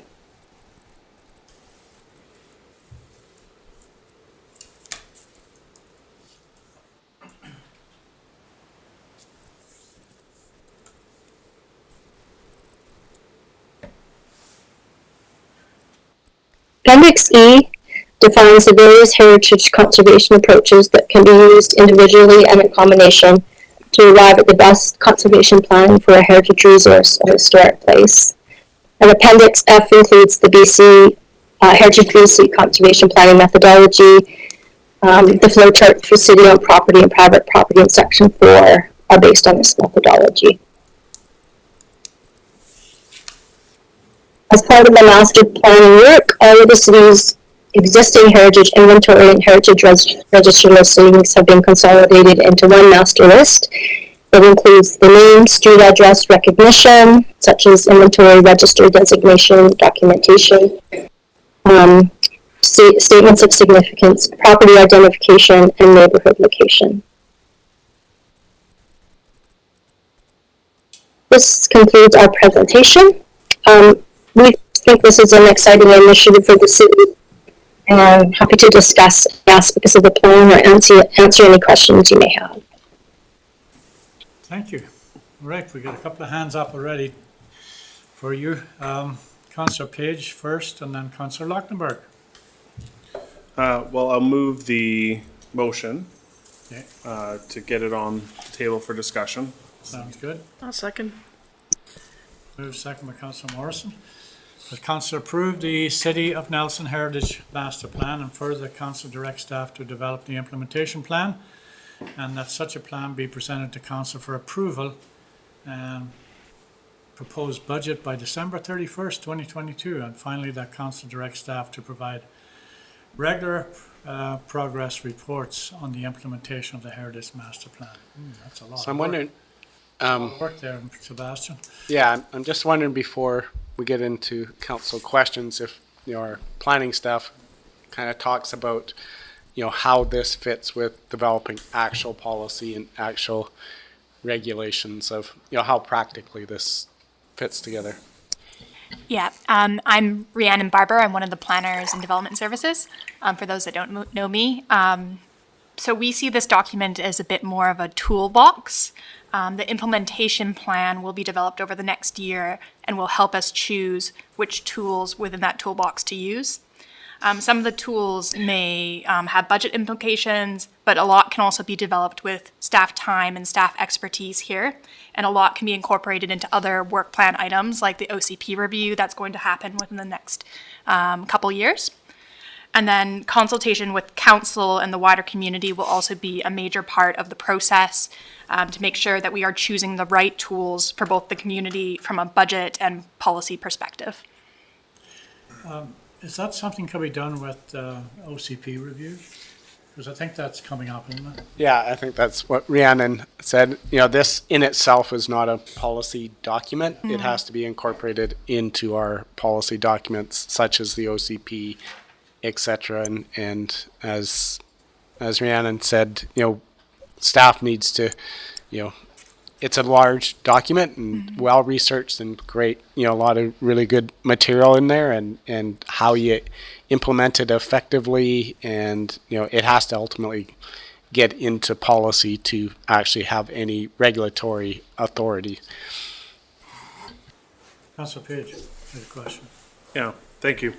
I just wanted to commend the Heritage Working Group and the CDC and the community at large that put together this heritage plan. And as we look forward in this motion to the development of the implementation plan, one of the pieces I did want to pick out was the retain Nelson distinctiveness. Now, this plan certainly speaks to the protection of the heritage values of the built environment and the public realm environment and how this city came to be as it is today to create the sense of place it is. But of course, it was the people and the families and the various income levels that brought that community forward that really was the sense of place. And so one of the values inside of here is the heritage values include and represent all citizens. Now, as the rest of this document unfolds and is developed, that same value doesn't find itself repeating itself in the different implementation recommendations. And so my question to staff or to Joy or to Dennis? Sorry, Ms. Cook. Is, my apologies, I'm terrible with names sometimes, but is how do we appreciate these places so we're not just building, for lack of a better example, a playground for the rich, a beautiful place that's appreciated by a select few who can afford to appreciate it, but doesn't really ring forth the town as it existed in the 50s or the 70s, or the kinds of families and income levels that would have made this place and the families that built this place. How can we wrestle those two together when we're turning this into policy, that when we're going to protect the facades and these beautiful heritage homes, that we're not just protecting them for the rich? That's a big question. I think part of Nelson's heritage is just like the layers of history and the mix of different people, and that it's not just about the built environment. So I think preserving things exactly in situ, you end up with a town that's like Venice or Bruges, where it's not real people that are living in those communities. It's more just like a tourism playground. And so I think part of what we'll be looking at is, for the implementation plan, is what tools can we use to preserve the things that people care about with Nelson, while also keeping it a living, breathing community. And that includes like having a mix of housing types and not just one housing type, for instance. Does that answer your question? It's a challenge, Yeah. and I know it's a tough one, but yes, it's looking to that implementation piece, and God willing, if I'm around here in December, that's something I would look for, is that we're protecting the people who have used this place historically, even going back before the incorporation of the city, so that it's that diverse living and breathing community. And we all have stories in our own lived experience of families having been moved out of the city, people that, we might consider living and breathing in our neighborhoods, as those pressures are coming in from outside. So it's a challenge to staff, and I know it's a tough one. So. Well, and I would say, that's why we need to look at all our planning policies comprehensively. We have fire smart principles, we have recreation principles, we have a whole bunch of layers of the community that people love and want to be here, and certainly affordability, all those things. And it's that's the challenge. It's hard to we can't look at things under one lens. Heritage is, and I like how they've really brought in all those other layers. So really appreciative of the work that was done and the approach that was taken. But we layer on, climate change. We layer on wildfire. We layer on heat domes. We layer on providing safe and reliable electricity. And it's if I may, that's the challenge of staff, is how do you build all these things into an approach of that vision that we want as a community. And I agree with you. Hang on a second, Sure. Councillor Page. James, did you have something you wanted to throw in there? I see you doing a little bit of nodding and, But it's all great observations. It's all great observations. I think you said James, not Joy. Did you say Joy? You said James. Great question and great responses. It is a challenge to find a place for heritage conservation amongst all these issues that you're facing.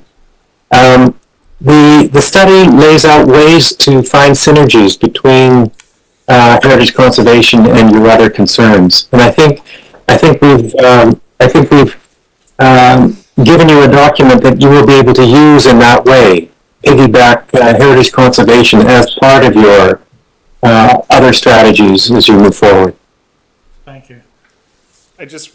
I hear all the conversation at the table, and it sounds all good and in the right direction. And in the context of this plan, the heritage social uses, the social infrastructure of these places, I think this is one of those places where we kind of capture in those neighborhood descriptions what kinds of people use this place, what kinds of people are part of this history that built these places, and it's not just retaining the things they built, but the way they used them and who were the people in those neighborhoods. So I think this is one document where that kind of conversation can come out of, as opposed to just being on top of or in synergy with our other affordable values. But these beautiful homes, many of them, came off a rail from an Eaton's catalog and were affordable at the time when they were put together by the property owners themselves. But those were the people that built these neighborhoods, and so I think we want to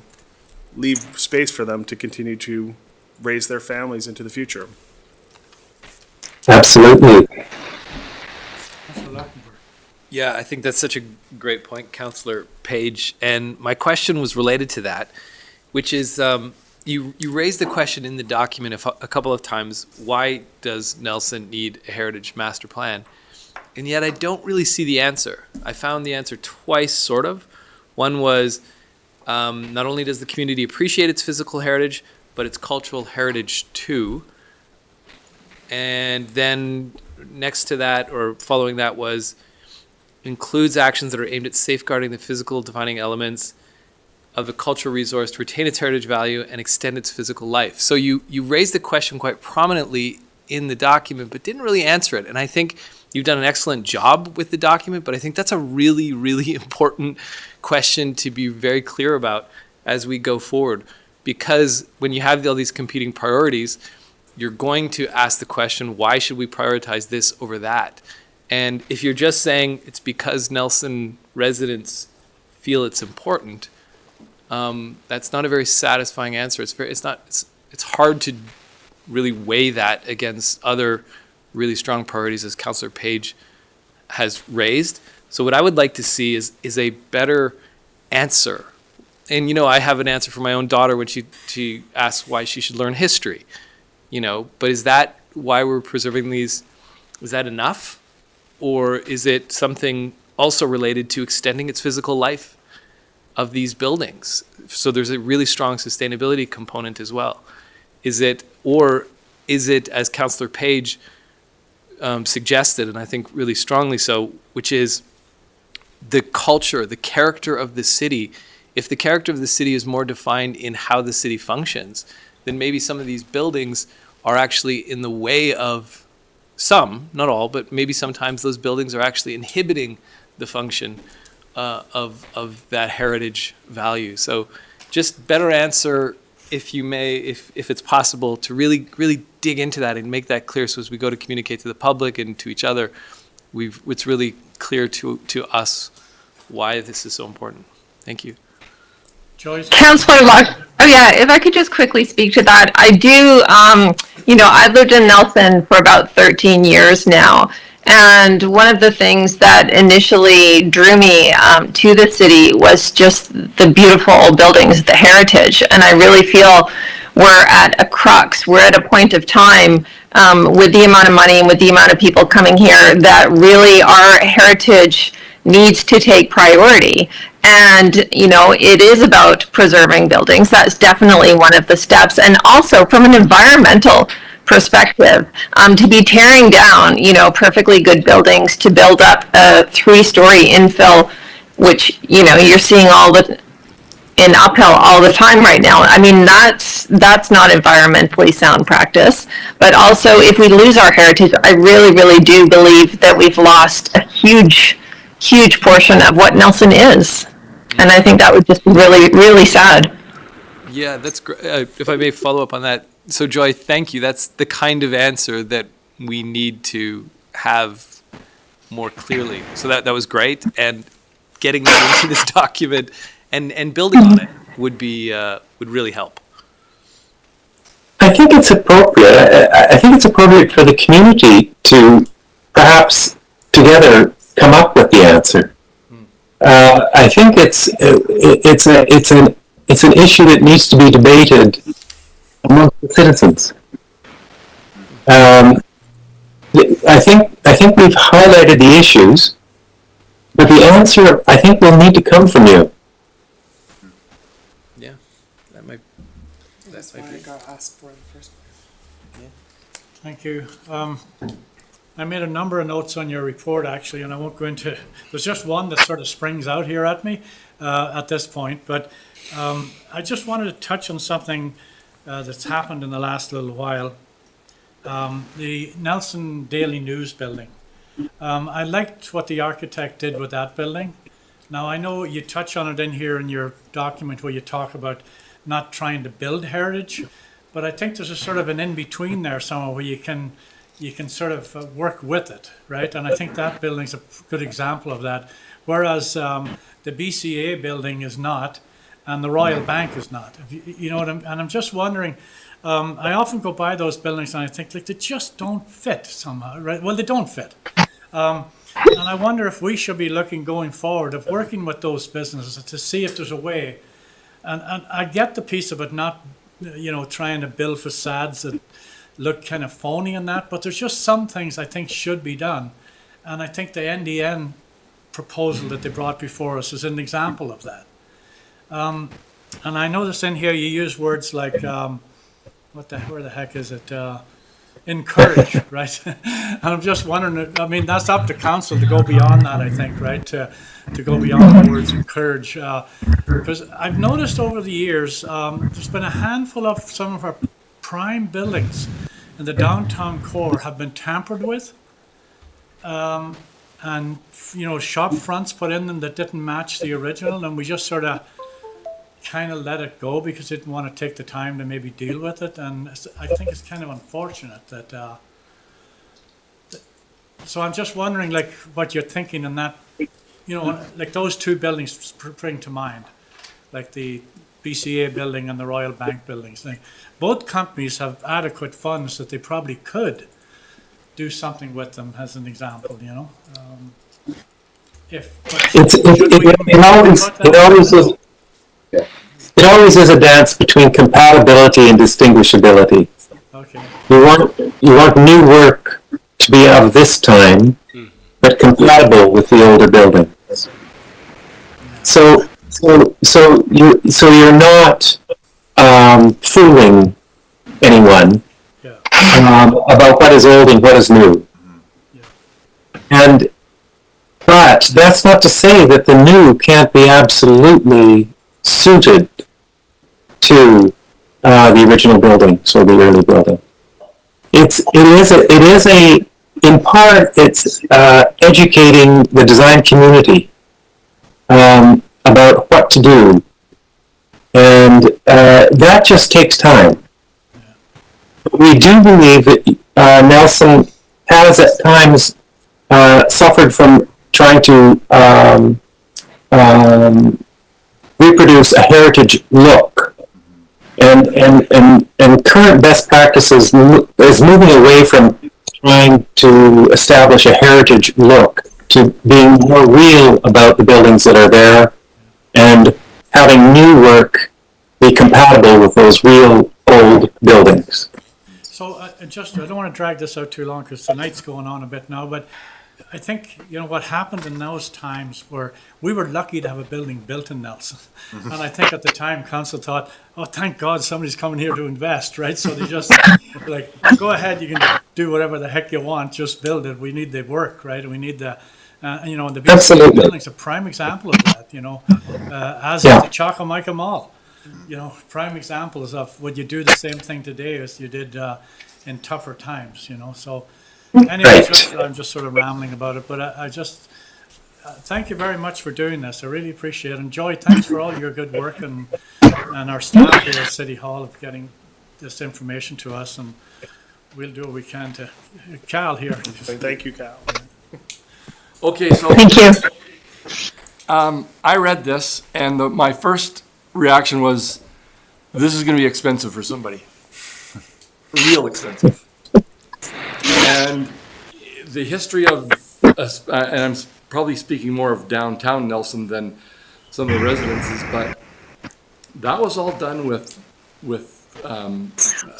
grant money. And Joy, correct me if I'm wrong, but I don't know that there's any heritage grant money out there, particularly there probably is for city buildings, but is there for buildings that are within the private sector? I think there always are grant opportunities, definitely, and this was really the foundation of where we want to go. We needed this foundation in place, and of course we got, grant money to build this foundation, and, ideally it's a combination of us looking for external funding, ways to do this, but also working with the private sector who, through the education process, that can even just having the website on the city's, heritage website on the city's heritage page on the city's website is building that education, among the residents, like James was talking about, building it among the citizens and encouraging the private sector. So I think all of this is possible. Yes, it's a big task. Yes, there's so many things that need to be done, but I think this is just the first step in what's a very necessary and welcome journey. Well, okay, I'm an optimist. Well, yeah, and you know what? I'm going to say I love what Nelson is and the heritage building. I love all that, and I don't want it to see it go away. As a matter of fact, it bothers me when I go downtown and there's building owners and there's building owners, and there's some good ones and there's really good ones, and there's some bad ones and there's some really bad ones. And unless somebody else is paying the tab for some of these really bad ones, you know what's going to happen to those buildings? Nothing. And that's my worry. And, I'm saying this as a heritage building owner. And I don't want to see this become a situation where if you own a heritage building, you must comply and you must do this and you must do that. And, oh my God, I can't afford to own this building anymore. And, I'm sorry to maybe rain on Councillor Page's parade here a bit, but you have to be fairly wealthy to own a heritage home in this town just to maintain the thing. So, I know we're walking a fine line here and we don't have all the answers, but I just think we have to be very careful moving forward, that's all. Thank you, Councillor Renwick. Councillor Woodward. Thank you, Mayor. See what you started now, Joy? Yeah. Like Councillor Renwick and like many people here, I've lived here a long time. I remember Nelson in the 70s was a very different place. Lots of the heritage was completely covered over. The city was trying to move in a different direction, and then there was this heritage revival, as I'm sure everyone knows here. I think it's an interesting city in that sense that we have this anchor going back over 100 years, and we have these incredible buildings that were built here, and for a small town, it's phenomenal. I think my worry is that Nelson needs to modernize, as every city needs to modernize, and accommodate for the world we live in now, which is changing fast, and it's extremely expensive, as Councillor Renwick said. I think this report is amazing. I think it's a great touchstone for our city to have this now. But I do feel like you know, we do need to look forward. We do need to design the city to survive and thrive in the future that's coming. We do need to remember our past, but we have to be nimble. Like, we're going into a future that is all about being nimble and being able to pivot quickly. So I'm really happy this is here. It's a great touchstone, but I also feel like we do need to be looking to the future and making sure we're making the right choices for the survivability and thriving economy and culture of this town as we move forward. So thank you very much for your work. It's an incredible document. Okay, we okay? Onward and upward? Okay, better get back to the resolutions here. Oops. Okay, we had a mover and second. All in favor? Carried. Thanks very much for everything. Thank you. Take care. James, Denise, Thank you. thank you. Thank you very much. Bye. Thanks, everyone. Rianne, thank you. Thank you, Rihanna. Sebastian, thanks very much.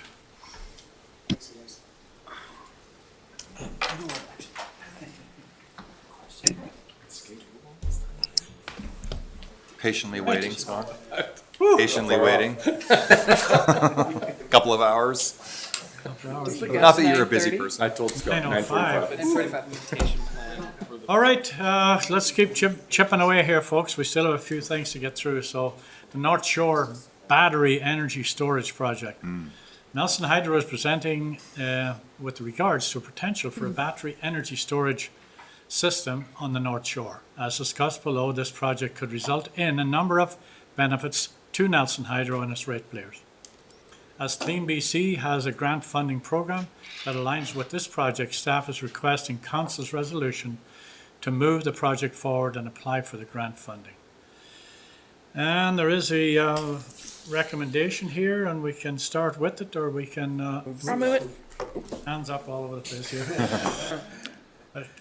Councillor Page and Councillor Charlwood. All right, we have a mover and a seconder, and we have a presenter. You want to fill in a few gaps here and help us through this? Absolutely. Thank you very much, Mr. Mayor, and I appreciate the opportunity to present an update on some things that we've been at Nelson Hydro have been working on with respect to peak load management. I do have a presentation I'm hoping is going to be able to come up on the screen.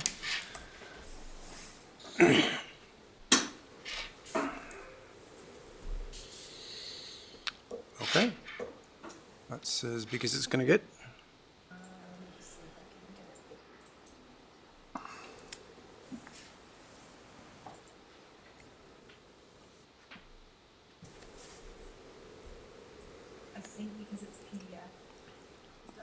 Okay, all right, we can work with that. Oh, we have, there we go. All right, thanks very much, Mr. Mayor.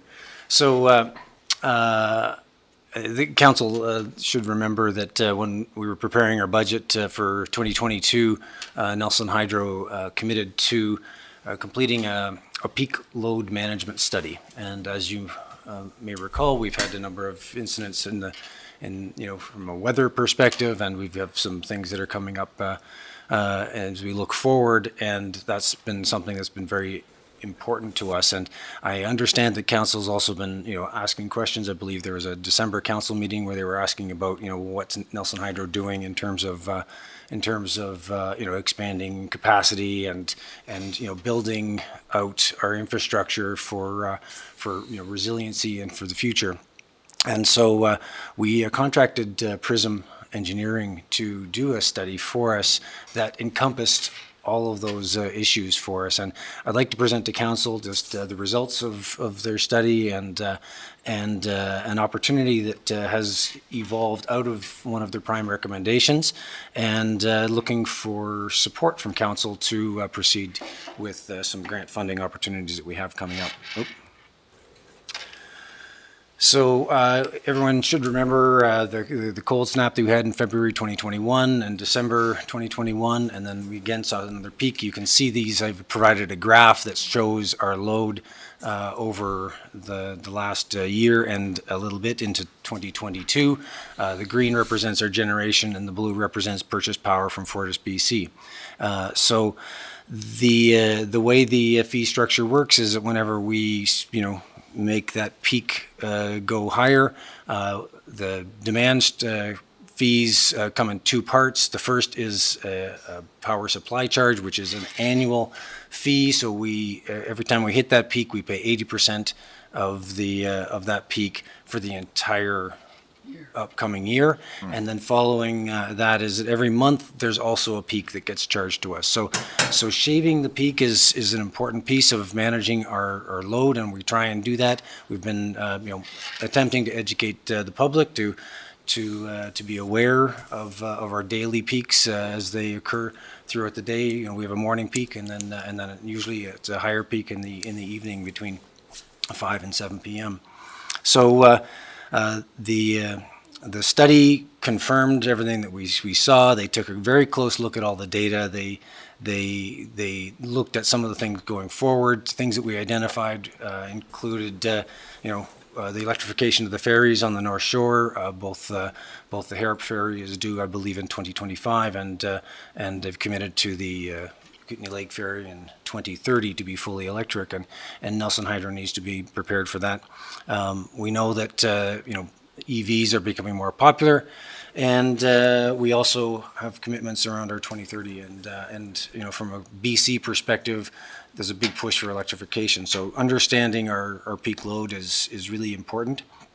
What Prism found, we asked them to take a look at sort of all options on the table, and when we were initially sort of launching it, we talked about it, and we said, okay, well, wind isn't really something we need you to spend any time on. There's very poor wind regime in this region, and it's unpredictable, so it's not going to help us with peak load. Similarly, solar peaks at noon, not when we have our load peak. So we excluded those two as options. So we did look at other distributed generation, especially in the form of Gorman Creek Hydro, something that we've done some hydrographic studies and have some high level cost estimating on, and that's a good project, but it's an expensive project at $21 million as the current estimate, and comes out at a 14,000 kilowatt hour dollars a kilowatt, which is on the high side. Similarly, we have a number of opportunities for micro hydro or pico hydro, either in our PRVs or other locations around the community, and those are, again, good projects. They're lower cost, but they don't give us a whole lot of help with the big picture. We talk about the PRVs, and over the course of a year, it would be the equivalent of one house. Compared to the, like we're talking, 8 kilowatt hours as opposed to, 5 megawatt hours is what we're kind of looking for in order to make a real difference in our load throughout the year. Best practice around the globe is shifting towards some grid management opportunities where you're giving opportunities for customers to assist you in reducing the peak, either through time of use rates or we'll call it technology assisted, where the utility goes out and says, hey, we'll give you a better rate if you press the button now and allow us to cut back on your hot water tank and things like that. All these initiatives are really great ideas, but they require smart meters or advanced metering, which we're in the process of developing, but we're 3 years away from anything in that, and we will absolutely be looking at that, and that's one of the things that was identified in the study. Similarly, energy efficiency, it's something that our EcoSafe program has been pushing, and as part of our Nelson Next, there's still opportunities there in terms of lighting, finalizing all of street lighting and building lighting to shift to LEDs. It makes a huge impact, and again, it's going to take time to develop those incentives and those programs and to get the buy-in. The people that are interested and willing to do those sort of things have already done them. So, the last push on the energy efficiency is going to be tougher, and we're going to work through that. So that brings us to sort of the piece with the PRISM study, where they identified that a battery energy storage system was actually fairly economic when we look at the goal of shaving the peak and trying to reduce the amount of purchase power from Fortis BC. It has a good impact in terms of how we can address that. And so that's the project that we started to look at a little bit more closely. And one of the things that we discovered was that a battery energy storage project qualifies for a Clean BC grant that is available right now. The timing is perfectly aligned with where we were in terms of our project development and where we think we can be in terms of advancing this project. It's a cost-sharing project with the Investing in Canada Infrastructure Program through the federal government. They will pay up to 40% of the total project costs. The provincial government will provide 33%, and this is for municipalities. So because we're a municipally owned utility, it makes us eligible for this project, and we have confirmed with Clean BC. They're very supportive of us putting in an application. So that leaves Nelson with 27% of the total project cost, which is great value for the money for a project like this. It supports our Nelson Next plans in terms of resiliency, and the project itself has quite a number of other benefits. The deadline is coming up quickly, but the funding itself isn't actually going to be available until the earliest is September 2023. So it gives us more time to work on the project development while the grant process is going through. But it is a long-term piece of funding that the federal government and the provincial government have provided. The project would have to be complete by 2027. So as I said, it fits right into the kind of outlook in terms of our 5-year plan that Nelson Hydro has put forward. The battery energy storage system, it's in the news. I've provided a few pictures of samples of systems that are around the globe right now.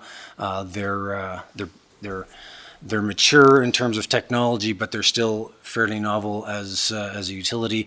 There was one in the BC Hydro did 10 years ago in Field, BC, but there has yet to be another large-scale one installed in BC. And I know BC Hydro and Fortis we've been talking with them. They're very interested in seeing a project like this go through, so that they can also learn. BC Hydro has a significant group of people looking at battery storage in many of their applications throughout the province.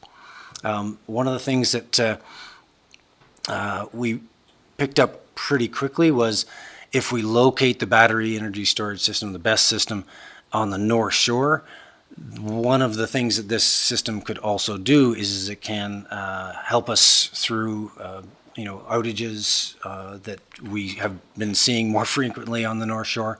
It basically puts another source of energy into that section of our grid, which if it's impacted on one end or another, we can feed from the middle and reduce the number of customers that are affected during a major storm or even just a regular outage situation, and minimize the number of customers and minimize the duration that people are going to be without power while we restore the system. So it has a big potential to help with our overall system reliability. The other added benefits when we talk about some of the things in our Nelson Next plan and the energy resiliency is having that battery storage gives us some flexibility to absorb in future renewable energy projects into the system.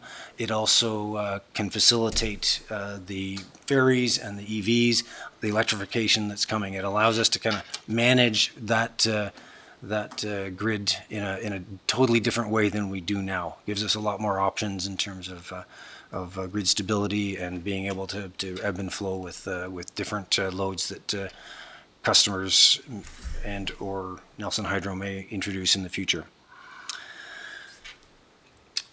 So the grant application is fairly extensive, as anyone who's put together a federal grant program has experienced before, requires some detailed work in terms of project planning, and all good things, all the things that we need to do anyhow for a project.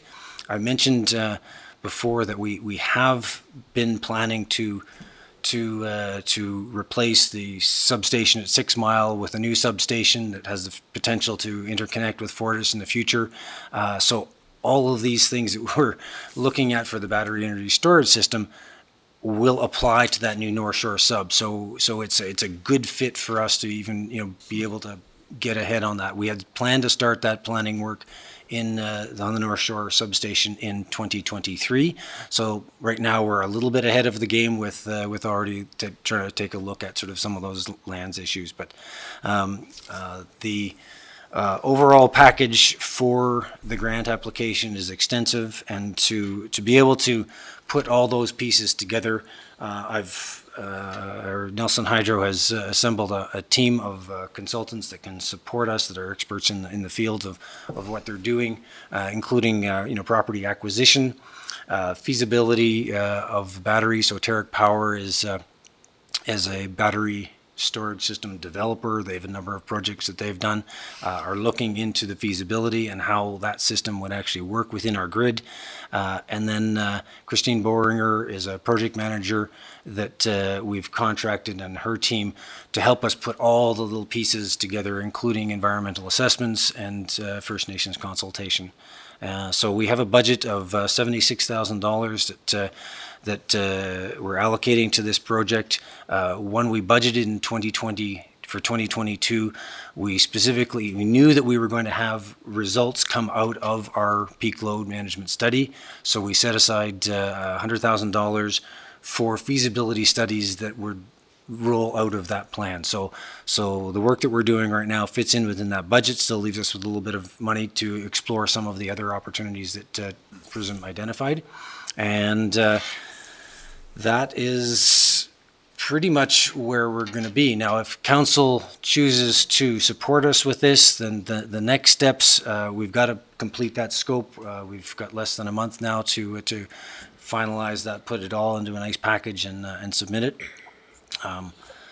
The details, we are still very much, working through a lot of the details. Costs, especially the costs that PRISM had indicated, those were, on a class 4 level, which, means that they were done by historical pricing for battery storage projects. We are seeing now, as Terrick has been reaching out to suppliers and getting updated costs, that supply and demand right now, if we're looking at lithium is hard to get because of everything that's going on in the world, and the demand is really high. There's other battery technologies, also not cheap. So we're seeing creep of the costs already from the high level estimate that we got from PRISM on that, but we'll narrow that all down, as well as flush out all the details in terms of scope, cost, schedule, and everything like that, because we have to have it for that plan. And I'd like to be able to come back in June for the regular council meeting in June, present more of the specific details around the battery storage project, and seek a resolution from council committing to the 27% funding. That's a requirement of the grant application. They give us 30 days after submission of the application to have that resolution in place. And of course, council is at that point still at complete liberty to say, no, we're not really wanting to support this anymore.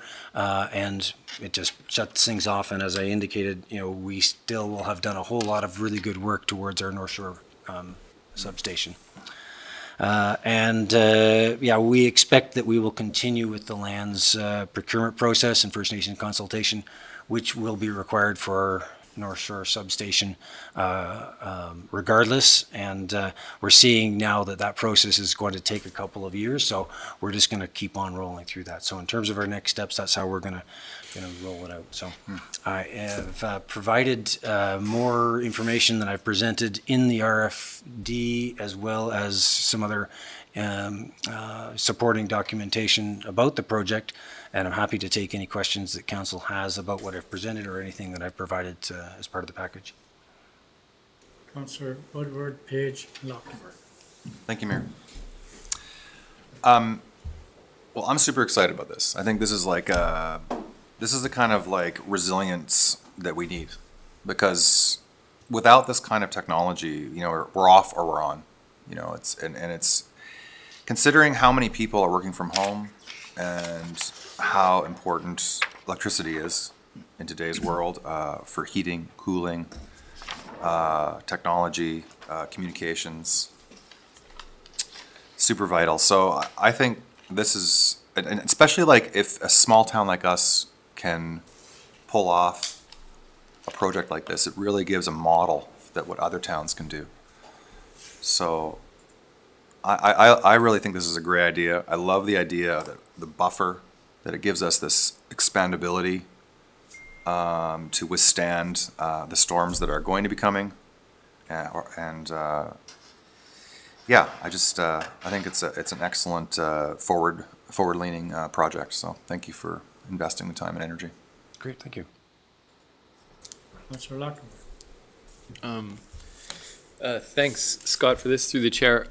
Just a question about, and you may have already mentioned this and it breezed past me, but $1,800 per kilowatt hour is the kind of projected cost for this versus the other. $1,800 per kilowatt. Per kilowatt. Yeah, sorry. so it's not a levelized cost of energy calculation. Got it, When got they it, were right. calculating, because we're talking about peak shaving, Yeah. it's that incremental sort of amount of energy that we need to kind of knock off. So if we can take away 5 megawatts of that peak, and if you remember the graph that I showed there, you'd shave 5 megawatts off that whole peak. So, all of our monthly charges are going to be lower, as well as the annual charge is going to be lower. And as, the load grows as we anticipated, we're buffering that down as best as we can. So with that being said, do we have a sense of, even just like a general sense of the savings we'd get from that sort of peak load shaving? Like given the investment, what's the ROI? And Yeah, and we're working on the details, costs and benefits for the projects right now. But the back of the napkin calculation, when we take 5 megawatts at the demand rates from FortisBC for power supply and wires charges, gives us $500,000 annually in cost savings. So a 4-year return on Nelson's contribution. Well, yeah, if you look at Nelson's contributions, it's a pretty good deal. And the overall project, over the lifespan, our original, again, back to the napkin, sort of like the high level estimate that Prism supplied, it's about a $10 million project, and so yeah, that it's a 20-year lifespan for the project. So the overall project costs, basically you break even and you get all the other benefits that go with it. All the other benefits. But for if Nelson's you're only paying contribution- 27% of it, then it's Plus land. the land is on top of that. Yeah, the land is additional, and not well. It depends on how it goes. We're looking at Crown land and Crown land. Right. We might have the option to purchase, or we might get a license to operate on that land, and then there would be an operating cost that we would pay. But it's very small relative to the battery storage costs. That's great. So Scott, on that, this allows us to either not spend that money on the North Shore sub.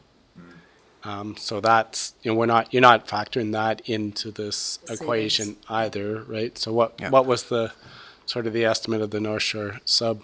Yeah, so we have 3.5 million in the budget right now for the 5-year plan for the North Shore substation, and I believe it's 2.5 for transformer at Coffee Creek. Now, this project would at least defer those projects by 10 years. Depends on the growth of Nelson and the capacity and electrification, and what happens with the ferries as to whether we would require more capacity and eventually still want to initiate those projects down the road. But we believe that this project would at least defer those projects by 10 years. So the cost of capital on $4.5 million over 10 years, that's another benefit that we'll be including in our overall calculation. Wow. you. Councillor Page. Thanks, Scott, for your presentation. I would say this presentation among many, I really feel we've been heard over the last 4 years. Not that we haven't before, but this one particularly, I think it's super important that we as Nelson Hydro put our face forward in the next 100 years and figure out how we are going to bring this utility into the 21st century. And this project for me symbolizes one of those opportunities to both deliver greater client care to our rural customers while also increasing our technical capacity and the technical sophistication of our distributed grid, which for me is powerful. Some of the things that I heard that are intriguing, and also I would urge us to keep moving down this path of innovating as a utility and using our unique position as Nelson Hydro and Municipal with all the unique attributes we have, is to continue to pursue how we bring the data and power connections for the smart metering, for the time of use, for the new generation opportunities that might exist within the catchment and the service area. I do think on a long-term vision, we want to get to a place where we are thinking more about being a net exporter as opposed to a net importer. I think long-term, when we look at the reliability of the grid, we want to be, a world-class sophisticated utility, and getting on the bandwagon with energy storage, whether it's battery or hydrogen, I think is part of what we need to be looking at over the next 50 years. And so this project, I think, symbolizes that reach into something a little bit more complex than we have traditionally been dealing with, and represents that opportunity to continue to take on more sophisticated projects as we go forward. Not that that's not what we do now with all the engineering capacity, but we have been running a utility as traditionally has been run over the last 80 years, and this steps us forward on that technology layer. And I am really appreciative that this is coming forward. I fully support it, and I thank your team and the consultants you brought together to go pursue this grant, and I hope we are successful in this. But I think we also need to start looking at how we're designing our rates so that we are able to take on some of these projects under our own steam. I think some of these projects are strategically so important for Nelson Hydro that leaving them only to grants is not necessarily a position we want to stay in. And so how we do research and development and provide and do pilots when some of this technology has reached the maturity that it has reached, I think we want to be a little bit ahead of the curve in adopting some of that stuff when it comes to the scope of Nelson Hydro. We're certainly very progressive in all of the other spaces along the city, and Nelson Hydro, I think we have increased opportunity to be a progressive utility that is taking on some of that new technology. So I'm happy to see this happen. Thank you. Councillor Runway. Thank you. That's a tough act to follow, but I'm going to give it a go. So I'm not the guy that subscribes to Popular Science magazine or anything like that, right? Oh, I want to know how this works. So I'm assuming we're charging these batteries at low peak time. That's correct, yeah. And it just automatically keeps it charged to a certain level. And then it kicks in at high demand. And my question is, Scott, if you can guesstimate when the power goes out on the North Shore, how many homes are we going to be powering up? Like, what's the capacity there? It can't be all of them.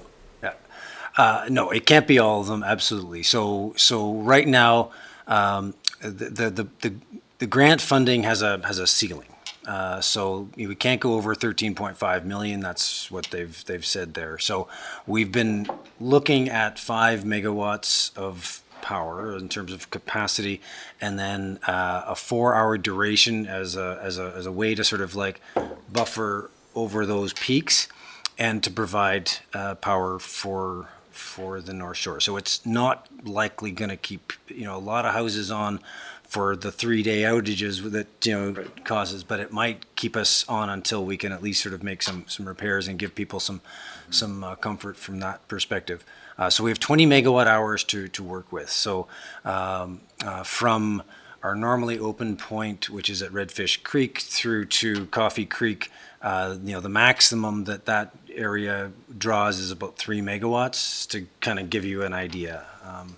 So, you know, we've been trying to figure out where to place this relative to where land is available and where it optimally will help the most number of customers on the grid. And in terms of like, you know, the actual, you know, artificial intelligence that's going to, you know, predict when the peak is starting and, you know, when people are going to turn on their toasters and things like that.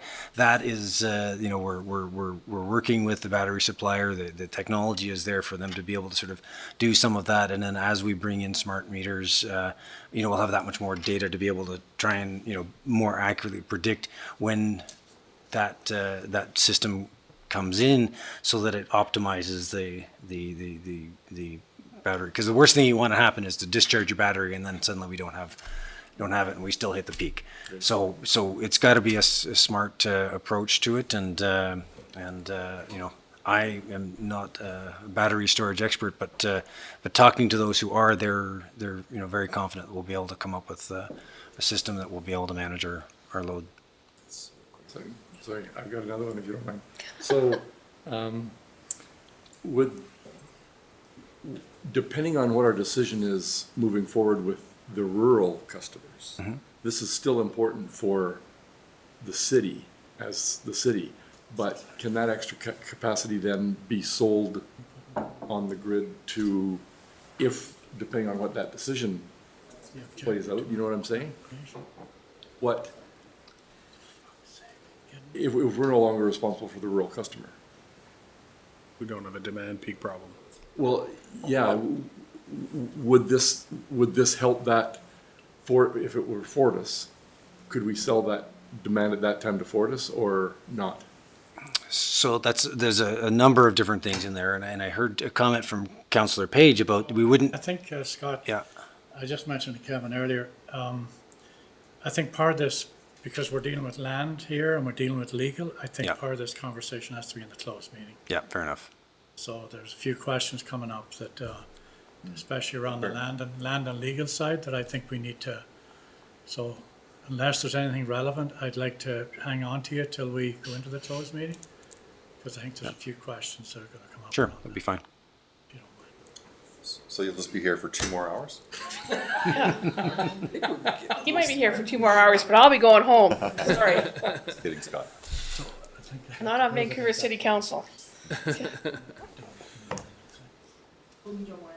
Yeah, I think we should we'll recess this conversation now and move it Okay. into the closed meeting and deal with it at that point in time, if you don't mind. I'm fine with that. It's okay with council. So we'll move to the next agenda item, if you don't mind.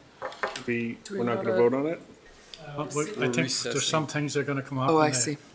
that I think need to be known Sir, here. are they significant to the decision in front of us? Their questions? Pardon? This is applying for Well, a they could grant. influence how people vote. So I think it's important we deal with them. And can we, just as a point of order, can we, if we're to do the vote, can we do that in this special Absolutely. open meeting? And then release it back into public, release- okay. decision into public. Great. Okay, so we're gonna do it tonight? Yeah, Okay, Yeah. thanks, Scott. Scott? yeah. All right, we're on to the,